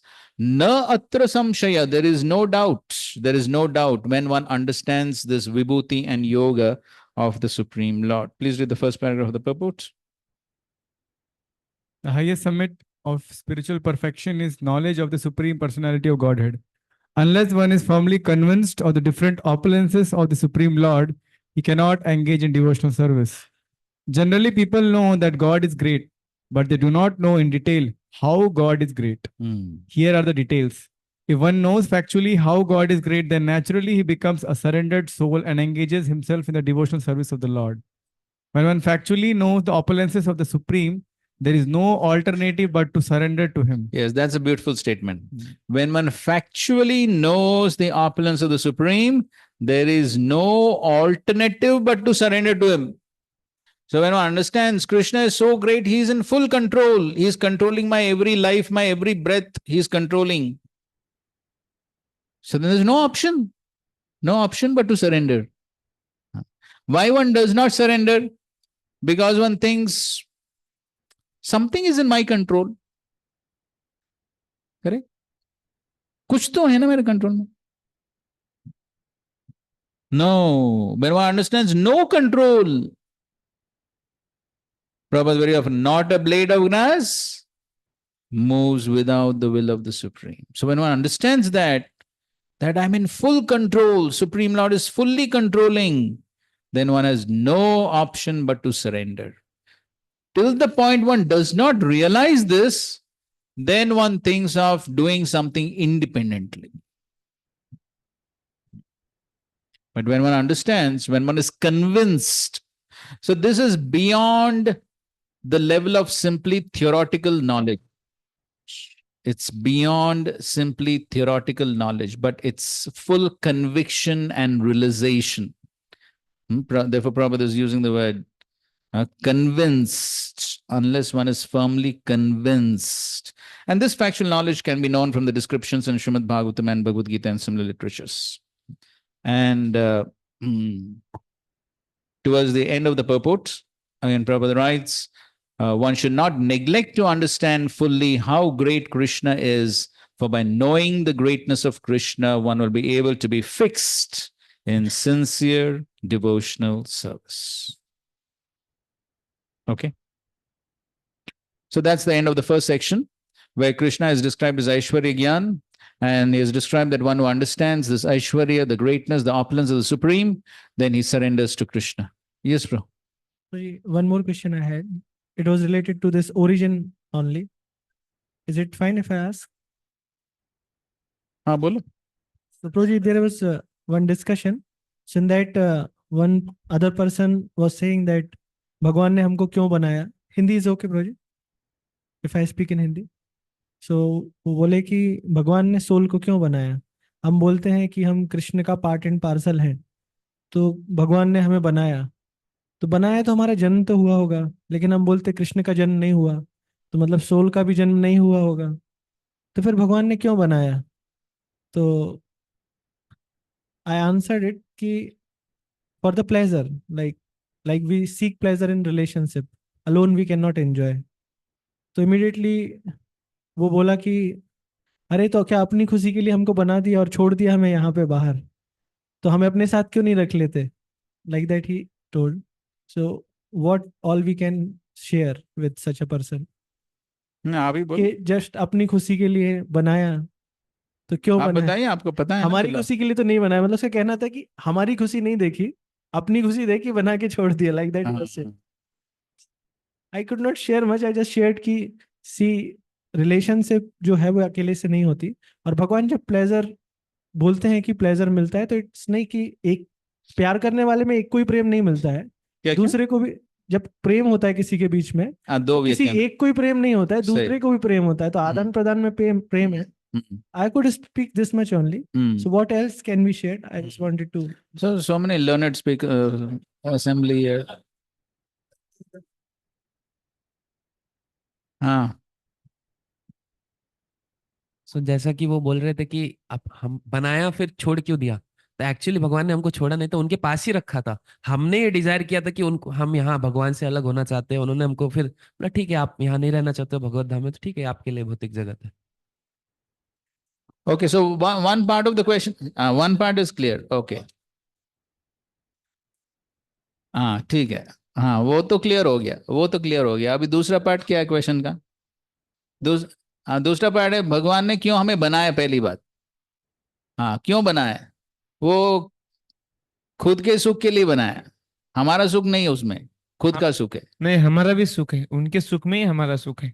हाँ हाँ क्योंकि हमें हाँ एको वही बहुत शाम, तो उसको हाँ हमें बोलना पड़ेगा शास्त्र से, हम हाँ इधर उधर का नहीं बोल सकते, उसको कोटेशन देना ही पड़ेगा। हाँ, कोड दे दो, एक्सप्लेनेशन दे दो। हाँ तो एको वही बहुत शाम, वन बिकम्स मेनी, क्योंकि रिलेशनशिप है वो अकेले जब रहते तो वो खुश नहीं रहते, हाँ तो वो रेसिप्रोकेट आदान प्रदान करने के लिए, हम्म और ये सृष्टि भी उसी के लिए बनाई है। हम्म तो इसके लिए भगवान ने हमें बनाया कि हम उनके साथ प्रेम का आदान प्रदान करें, हम्म और उन्होंने छोड़ा नहीं है, वो इधर भी है। हाँ, इज दैट ओके? ठीक। हाँ आपको क्या बोलना? तो जी ये मानना पड़ेगा उनको कि जो गॉड है जो, वो असल सच्चिदानंद विग्रह, जो हमारे जैसे ये नहीं है, हम एंजॉयमेंट करते हैं और आ, बच्चा जन्म होता है, वो उनका वो सोच से वो निकालना पड़ेगा। तो फिर गॉड इज द ग्रेट वो सोचना पड़ेगा, और ये जो मेटेरियल वर्ल्ड वो उनको पता चलेगा क्या है। Right. And one basic fundamental concept which one has to understand is one cannot understand. Yeah, that we understand. So, Mamevamshu Jivloki Jivut Sanatana. So they're eternal. They're not created at a certain point of time. But still, for the sake of argument, but still Prabhupada does answer that, Eko Bhausyam. But at the same time, also one has to understand that understanding all these topics is not within my limited capacity. The main problem is one tries to understand everything with one's limited capacity. How can one understand the unlimited? By one's limited capacity. So therefore, even though Shastra is giving some indications, but it is not within my capacity to understand. And therefore, we read where? I saw some. Prabhupada writes this statement. Even 7.3 purport, correct. Even the pure devotees can understand only something about the Supreme Person. In the second canto of the Bhagavatam, even Narada says, Brahma, Shiva, myself, we cannot understand. So if these exalted personalities cannot understand, then what to speak of insignificant devotees like us, and what to speak of a non-devotee who has not even begun devotional service. So therefore, one has to be clear about all these things. Therefore, this point first has to become clear. But anyways, even for the sake of, some argument understanding, but then these points are there. Okay. Next section, very important section, 8 to 11, Chatushloki of Bhagavad Gita. 8th verse. Aham sarvasya prabhavo matta sarvam pravartate iti matva bhajante mam bhuda bhava samanvitaha. I am the source of all spiritual and material worlds. Everything emanates from me. The wise who perfectly know this engage in my devotional service and worship me with all their hearts. Okay. So in the beginning of the purport, Prabhupada writes, a learned scholar who has studied the Vedas perfectly and has information from authorities like Lord Chaitanya and who knows how to apply these teachings can understand that Krishna is the origin of everything in both the material and the spiritual worlds. And because he knows this perfectly, he becomes firmly fixed in the devotional service of the Supreme Lord. He can never be deviated by any amount of nonsensical commentaries or by fools. All Vedic literature agree that Krishna is the source of Brahma, Shiva, and all the demigods. So then following that, you find many Shastric references Srila Prabhupada is given to establish that how Krishna is the source of everyone and everything. So now read the last paragraph. Lord Krishna. Lord Krishna is the source of all generations, and he is called the most efficient cause of everything. He says, because everything is born of me, I am the original source of all. Everything is under me, no one is above me. There is no supreme controller other than Krishna. One who understands Krishna in such a way from a bona fide spiritual master with reference from Vedic literature engages all his energy in Krishna consciousness and becomes a truly learned man. In comparison to him, all others who do not know Krishna properly are but fools. Only a fool would consider Krishna to be an ordinary man. A Krishna conscious person should not be bewildered by fools. He should avoid all unauthorized commentaries and interpretations on Bhagavad Gita and proceed in Krishna consciousness with determination and firmness. So here, the Chatushloki Gita is an important section of the Gita because these 4 verses are describing Sambandha, Abhidheya, and Prayojan, which are the 3 principal subject matters of the Vedas. Correct? The essence of all the Vedic knowledges, Sambandha, Abhidheya, and Prayojan. So all these 3 subjects are being addressed in these 4 verses. So the 8th verse is giving Sambandha Gyan, 9th verse is giving Abhidheya Gyan, and the 10th and the 11th verses are giving Prayojan Gyan. All right? So this is Sambandha Gyan. How Krishna is the source of everyone, everything. So that means everything is related to Krishna. This is Sambandha Gyan. Of course, part of Abhidheya is also being mentioned over here. So anyway, let's go through this commentary also. Please read. Here he speaks of his vibhuti characterized by great power.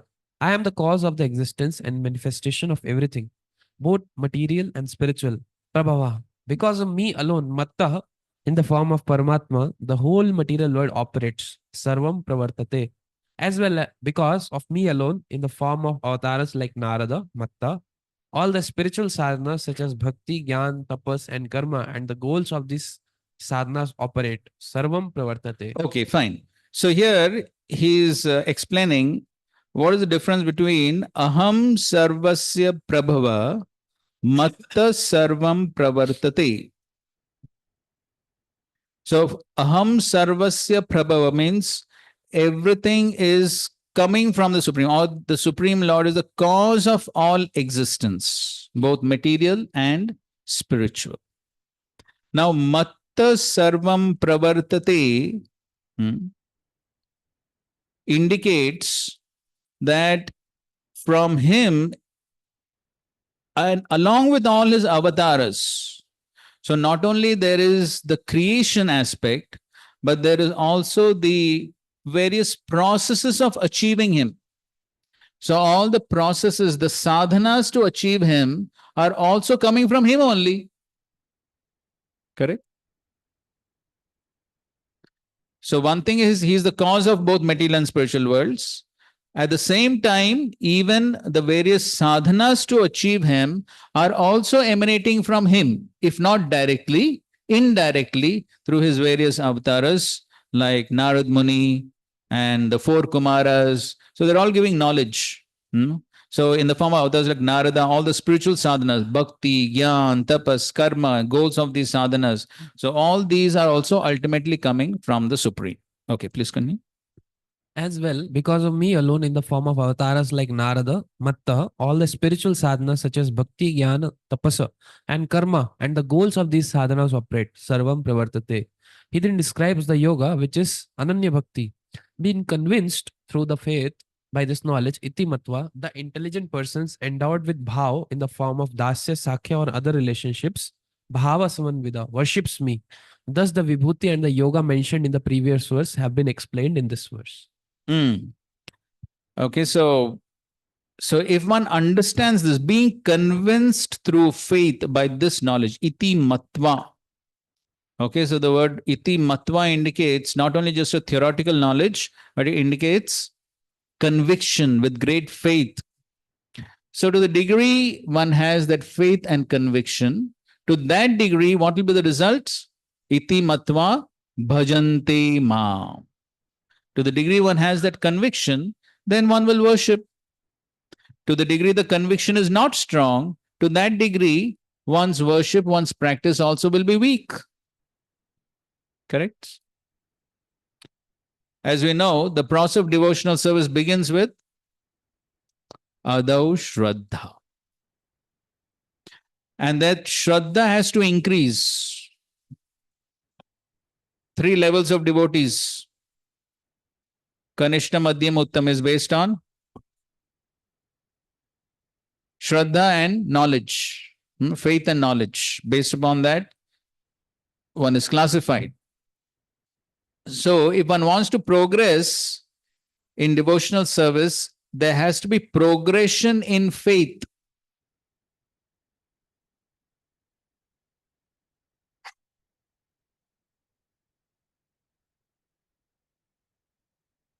And to the degree that faith is strong, to that degree one practices the process firmly.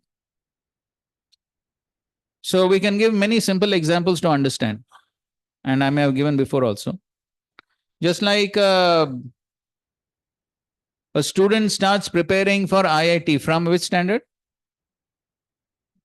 Yes, 6th standard, 7th standard, they start preparing. Why?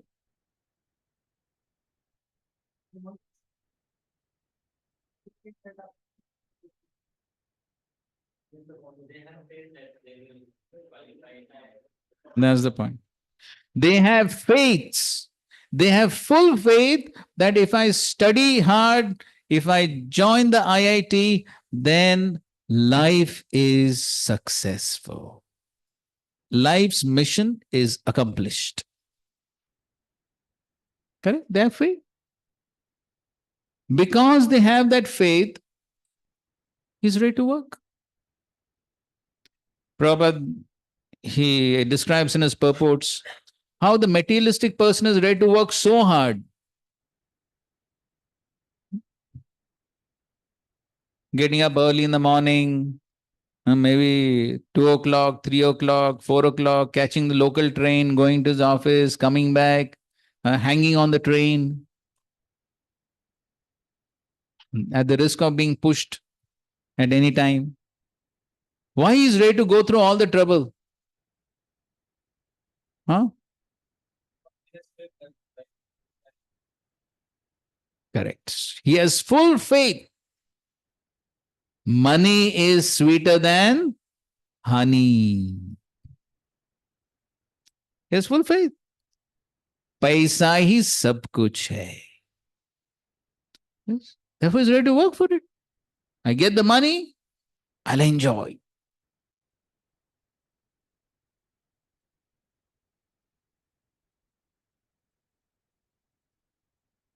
So one devotee was telling me, so this devotee is, now he's brahmachari of course, but previously he was, he had some work in the film industry. So he was telling that how these actors, actresses and other people involved in the film industry, sometimes they sleep just 2 hours,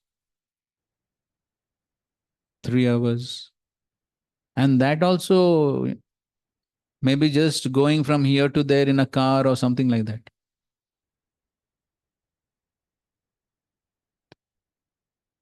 And next day they're up with full vigor, enthusiasm. ऐसा नहीं कि अरे रात को नींद,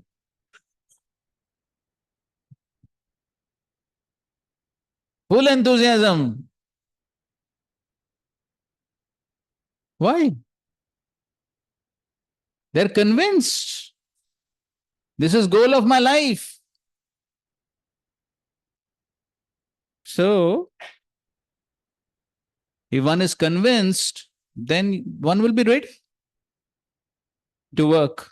Therefore, Bhaktivinoda Thakur said we can learn something from materialist also.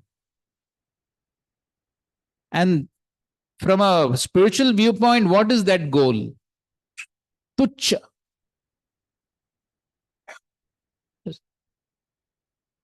Useless, सब खत्म हो जाएगा इस जीवन में, क्या है वो? And we have such a lofty goal.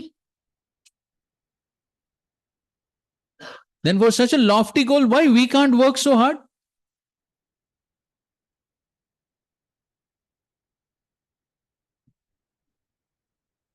It all depends on faith. So if one has that faith, then yes.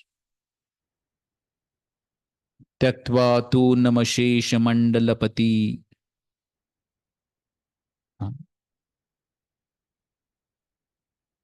So then it's possible. Then to the degree one has that faith, then to that degree one is ready to work. And so that is my iti matva, being convinced through faith by this knowledge. So, see, it's very important to understand this. The knowledge should result in what? Conviction and faith. Faith and conviction. And that faith and conviction will be reflected where? In the practice. So, if one says, सारा शास्त्र पढ़ लिया, Bhagavatam, CC, सब वेद, उपनिषद, संदर्भ सब हो गया, सब पढ़ लिया,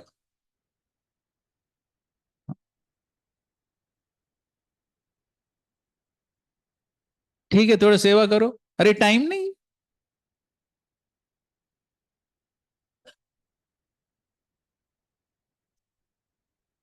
Then what has he understood?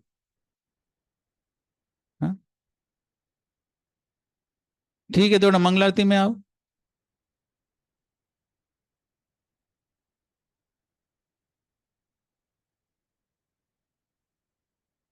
What has he understood? No. That's not understanding. That is not understanding. Therefore, later on we'll study 13th chapter, 8 to 12. You know that. Krishna speaks about Gyan, knowledge. But what does he speak? Amanitvam, madambitvam. So that has to be the result of Gyan. That has to be the result. The result the knowledge has to be manifested in terms of one's faith and conviction in the process, to follow the process, to follow the instructions of the Acharya. Otherwise, theoretical knowledge has no meaning. It has no meaning.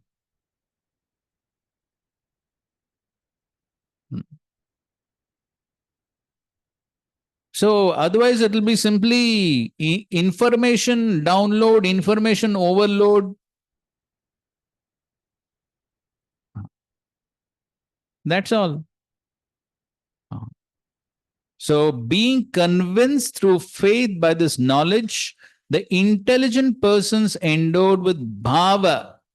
So then, iti matva bhajante mam bhuda, one who's actually learned, intelligent, bhava samanvita. He worships me. And then here, Vishnu Chakravarti is saying, bhava samanvita means trying to establish a relationship with Krishna in one of the various rasas. So that means one is serious about establishing one's relationship with Krishna. One is serious. It's not some superficial business. One is serious about establishing one's relationship with Krishna. That should be the result of being convinced Krishna is the Supreme Personality of Godhead. I'm part and parcel of Krishna. I'm supposed to establish my relationship with Krishna. What am I doing? In the morning we were hearing in the class, all other relationships are what? Temporary, fleeting, finished at any time. Eternal relationship is only with Krishna. That is what I'm supposed to establish. So one who's convinced, then he's serious. How to establish that relationship with Krishna? That is, bhava samanvita. Okay, fine. So now we're going to do some little group activity. Okay. So make groups, some 3 or 4 devotees.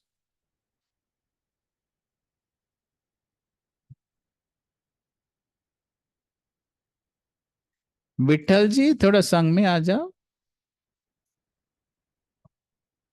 3 or 4 devotees.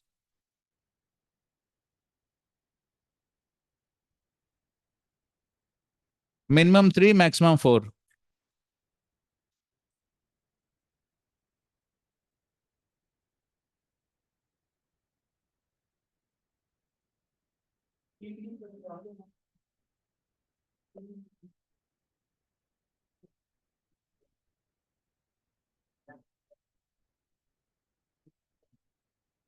ए थोड़ा घूमो भाई थोड़ा.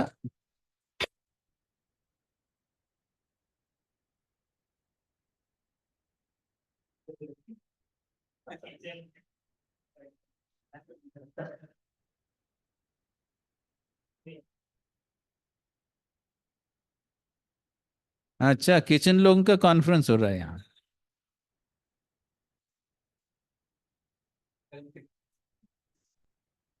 ठीक है, आप उसी दृष्टिकोण से आप सोचने लगेंगे. ठीक है, any case. Okay, so the question is, if we as devotees, we're talking about devotees only, okay? If we as devotees understand this verse, the philosophy of this verse, if we actually understand, what effects will it have on us as individual devotees in individual lives and the effects on the ISKCON society as a whole? If we understand this verse, what effects will it have on our individual devotional lives as individual devotees and lives on the community or the society, the ISKCON society as a whole? What effects would it have in a very practical sense? Understood? Question clear? समझ में आ गई नहीं? ठीक है. Okay, we're giving you 5 minutes. Please come up with some points.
Okay, 1 minute more.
हो गया? हो गया सबका? Does anyone require more time?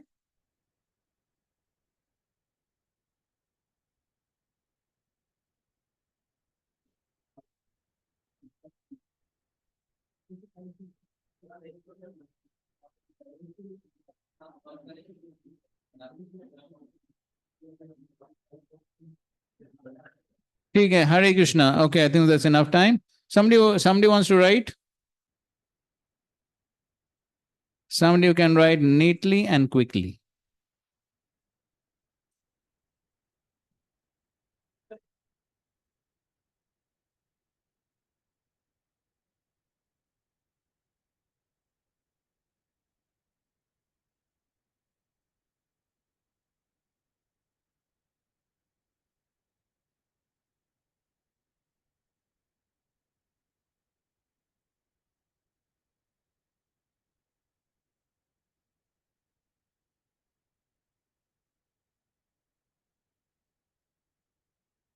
Hare Krishna. In individual, we give respect for every living entity.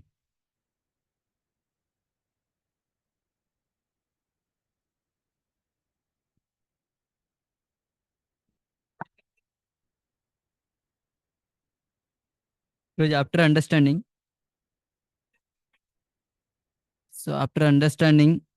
Lord says that Aham Sarvasya Prabhu.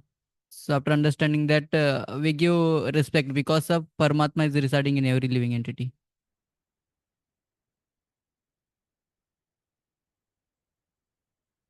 By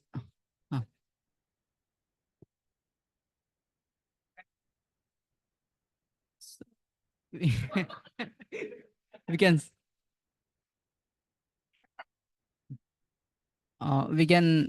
call the name means properly or without miss means means we can give pranam whenever we go out. Whenever we go out, we can say pranams, and they also give respect. So those who comes in front of us, and for means for the small insects, we should not harm insects, so by giving respect that.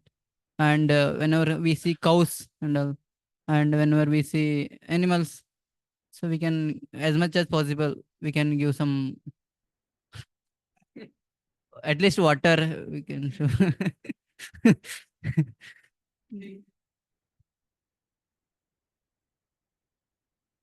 No, that is his particularly.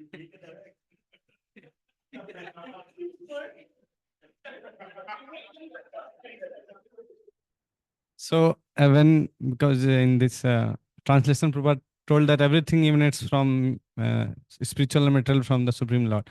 So when we understand, then we can give respect to each and every living entity. Like if some devotee is there, we can do obeisances and dadati pranati granati. And when some outsider, we are not like potential devotee, or so we will try to connect with Krishna. And those who are not like they are rebellious, so we'll try to give them knowledge and some books and some prasadam like that, and some. So like Harinam, like they told, loudly chanting of Harinam, Sankirtan, and giving them prasadam like that.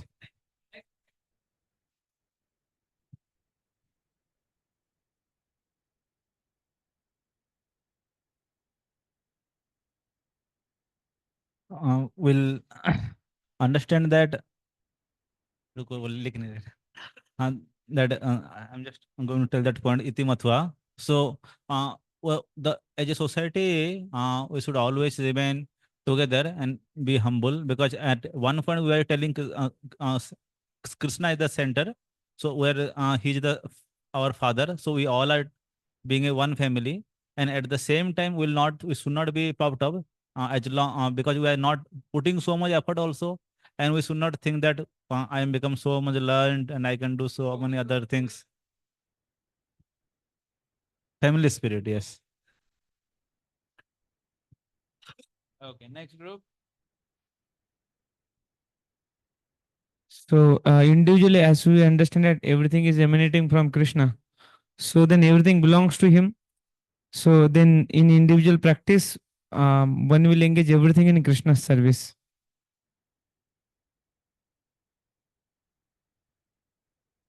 There will be yes.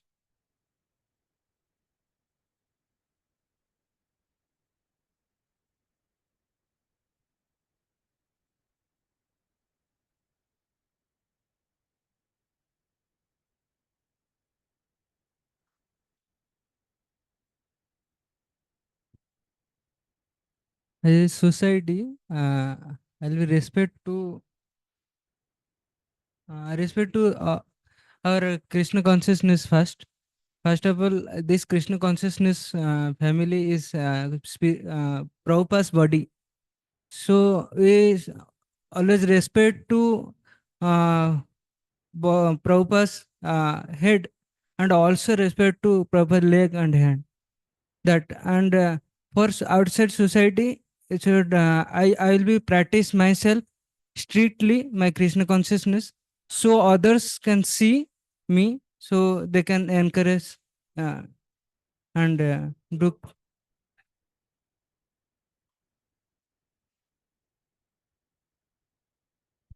by practicing oneself myself.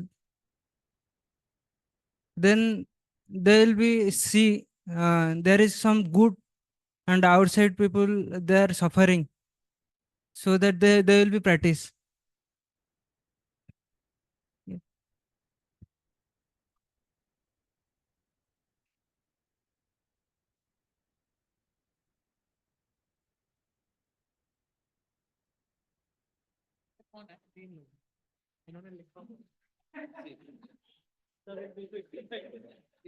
So at individual level, we won't be affected by non-Vaishnava philosophies like Mayavad. So we'll be firm.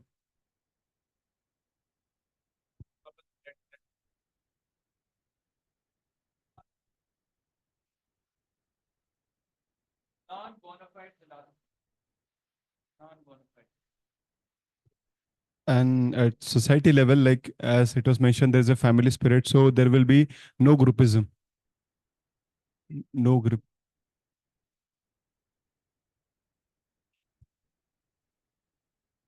Individual will not be attached to our post positions, but will be attached to service, because here Krishna is telling everything emanates from him, and if one applies this principle, then he will understand whatever service, whatever things are coming, it is given to me by Krishna, so he will not be attached.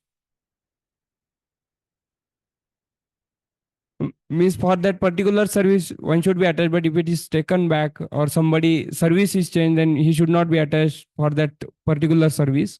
He should be ready to render another service, whatever is given by the service.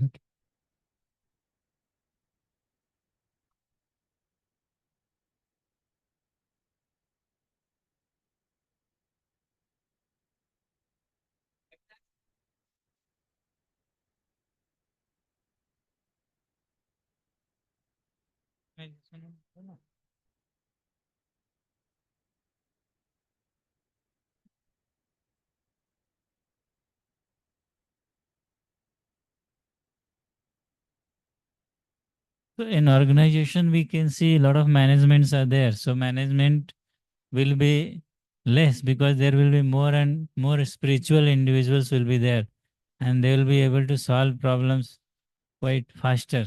When they are, they're not, much little lower in spirituals.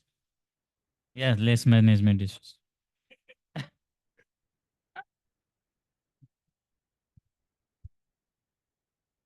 Like when we understand greatness of Krishna, his qualities, and then we will become humble because we feel so much of pride and false ego because of that.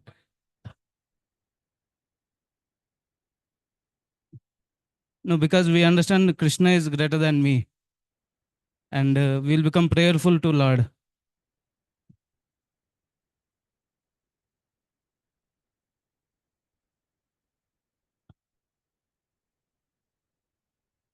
And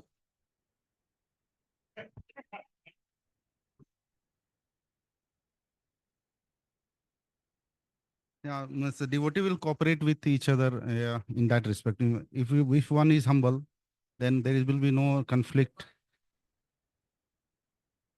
Because devotee will cooperate because you know that Lord is the supreme. There is no unnecessary competition is there among the devotees. One wants to live with the direction given in the Shastra, and he knows the.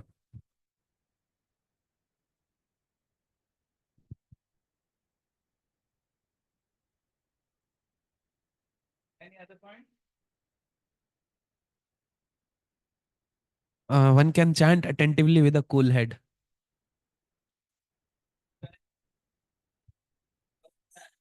So it's connection with the part humility. When one is humble, then only he can chant the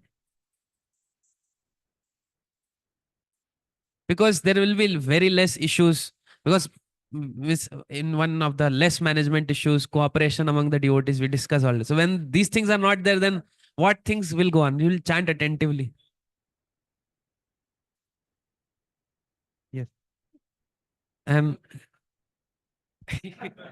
and at society level, our preaching will increase, because when this people outside people see devotees are cooperating with each other, they are well united as a family. So we have our logo also: more devotees, happy devotees. So we'll follow this principle. So preaching naturally will increase.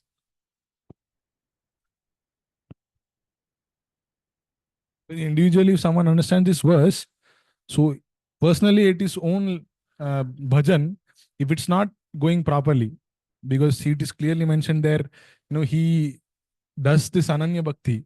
So then he cross checks whether there are any problems in this his way of getting knowledge? Is there any problem in his Shravan? Then he rectifies it because that's what then he does. Then personally he does that proper this bhajan. Bhajan I'm telling. His bhajan I'm telling. It's then he is convinced of faith by his knowledge. Chanting.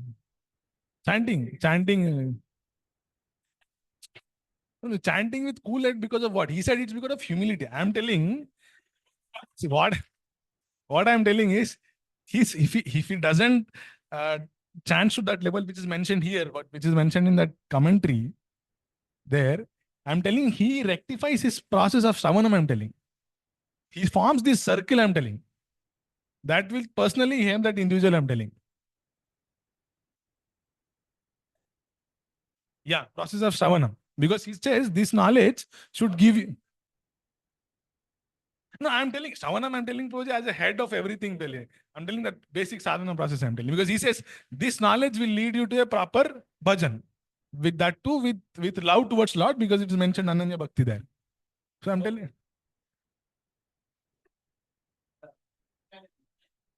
In this knowledge getting process, whatever, is Shravan, Kirtan, whatever his practice of as a sadhaka.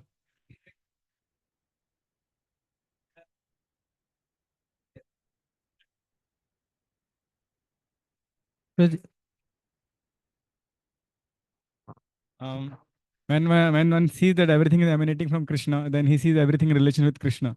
So in that way, his bhoga vritti will go down and he'll engage everything in service. Seva vritti will increase.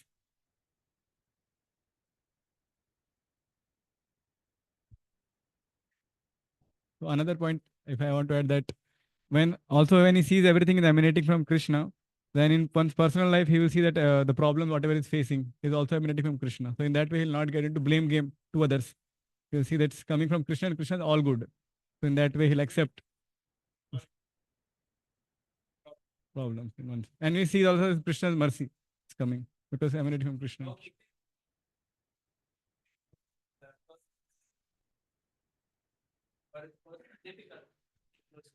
Yes. So, Roji, this point only with some other perspective I have thought, like it would be, we all look for security. So in this way, at individual level, we all would feel secured because he's the one who is controlling. So I have to please that person only. Means in that way, we'll feel ki हाँ एक person hai and he knows everything, he controls everything. So we'll feel secured, and it would be reflected in our practice, like we would be satisfied with whatever we'll have, like Ishavashyam principle. We'll not try to snatch away others' quota. So we'll be satisfied and happy, which should be one of the quality of a devotee. He's satisfied and happy.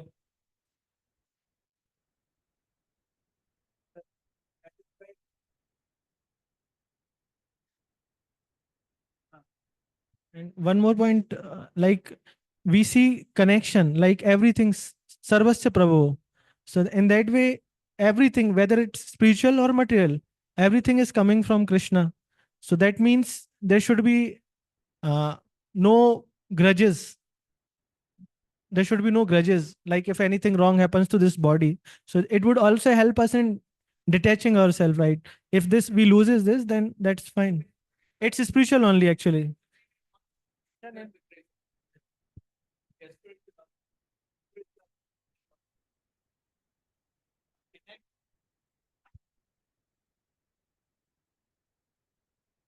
At individual level. So whatever one is doing services, he will do with on the platform of love, not on the platform of duty or platform of fear. So that platform will change and it will be detail oriented.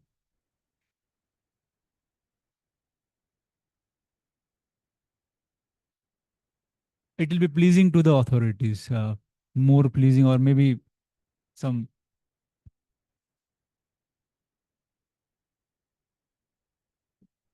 consciously, more consciously, and with details and every aspect in a mind.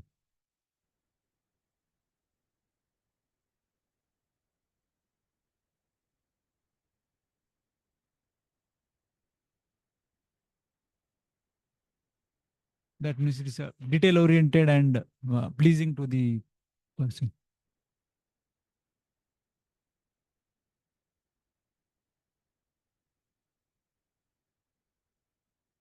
Qualities.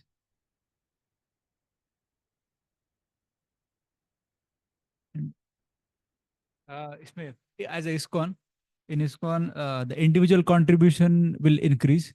So that will lead to the, if every individual is contributing, then it will enhance the further propagation of the movement.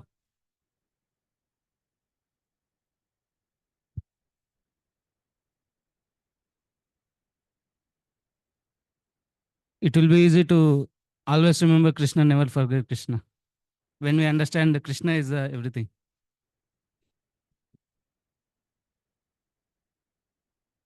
One more thing I was thinking is like when we understand Krishna is in control, then we will not attach for our results, and we don't expect a result.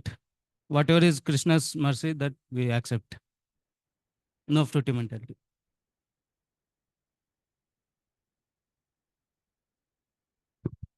Any additional points? In connection to the point, like if we feel secure, then satisfied and happy devotees, when they live, then they become as a beacon of community. Like community at overall, there would be preaching by the act. Like no need to speak much, but by seeing devotees only, it would be a preaching. So happy and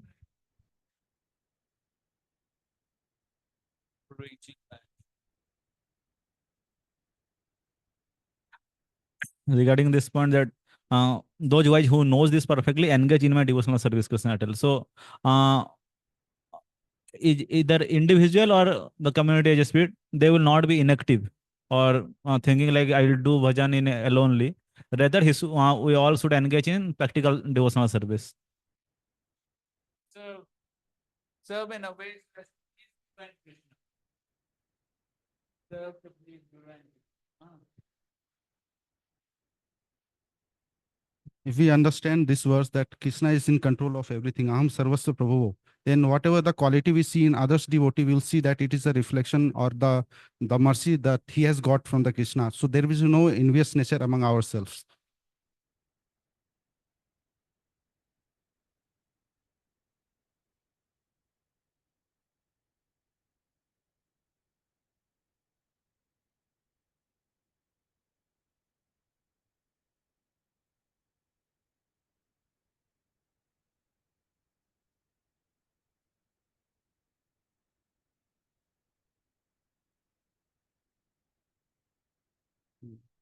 So it will increase the global brotherhood or peace in the society.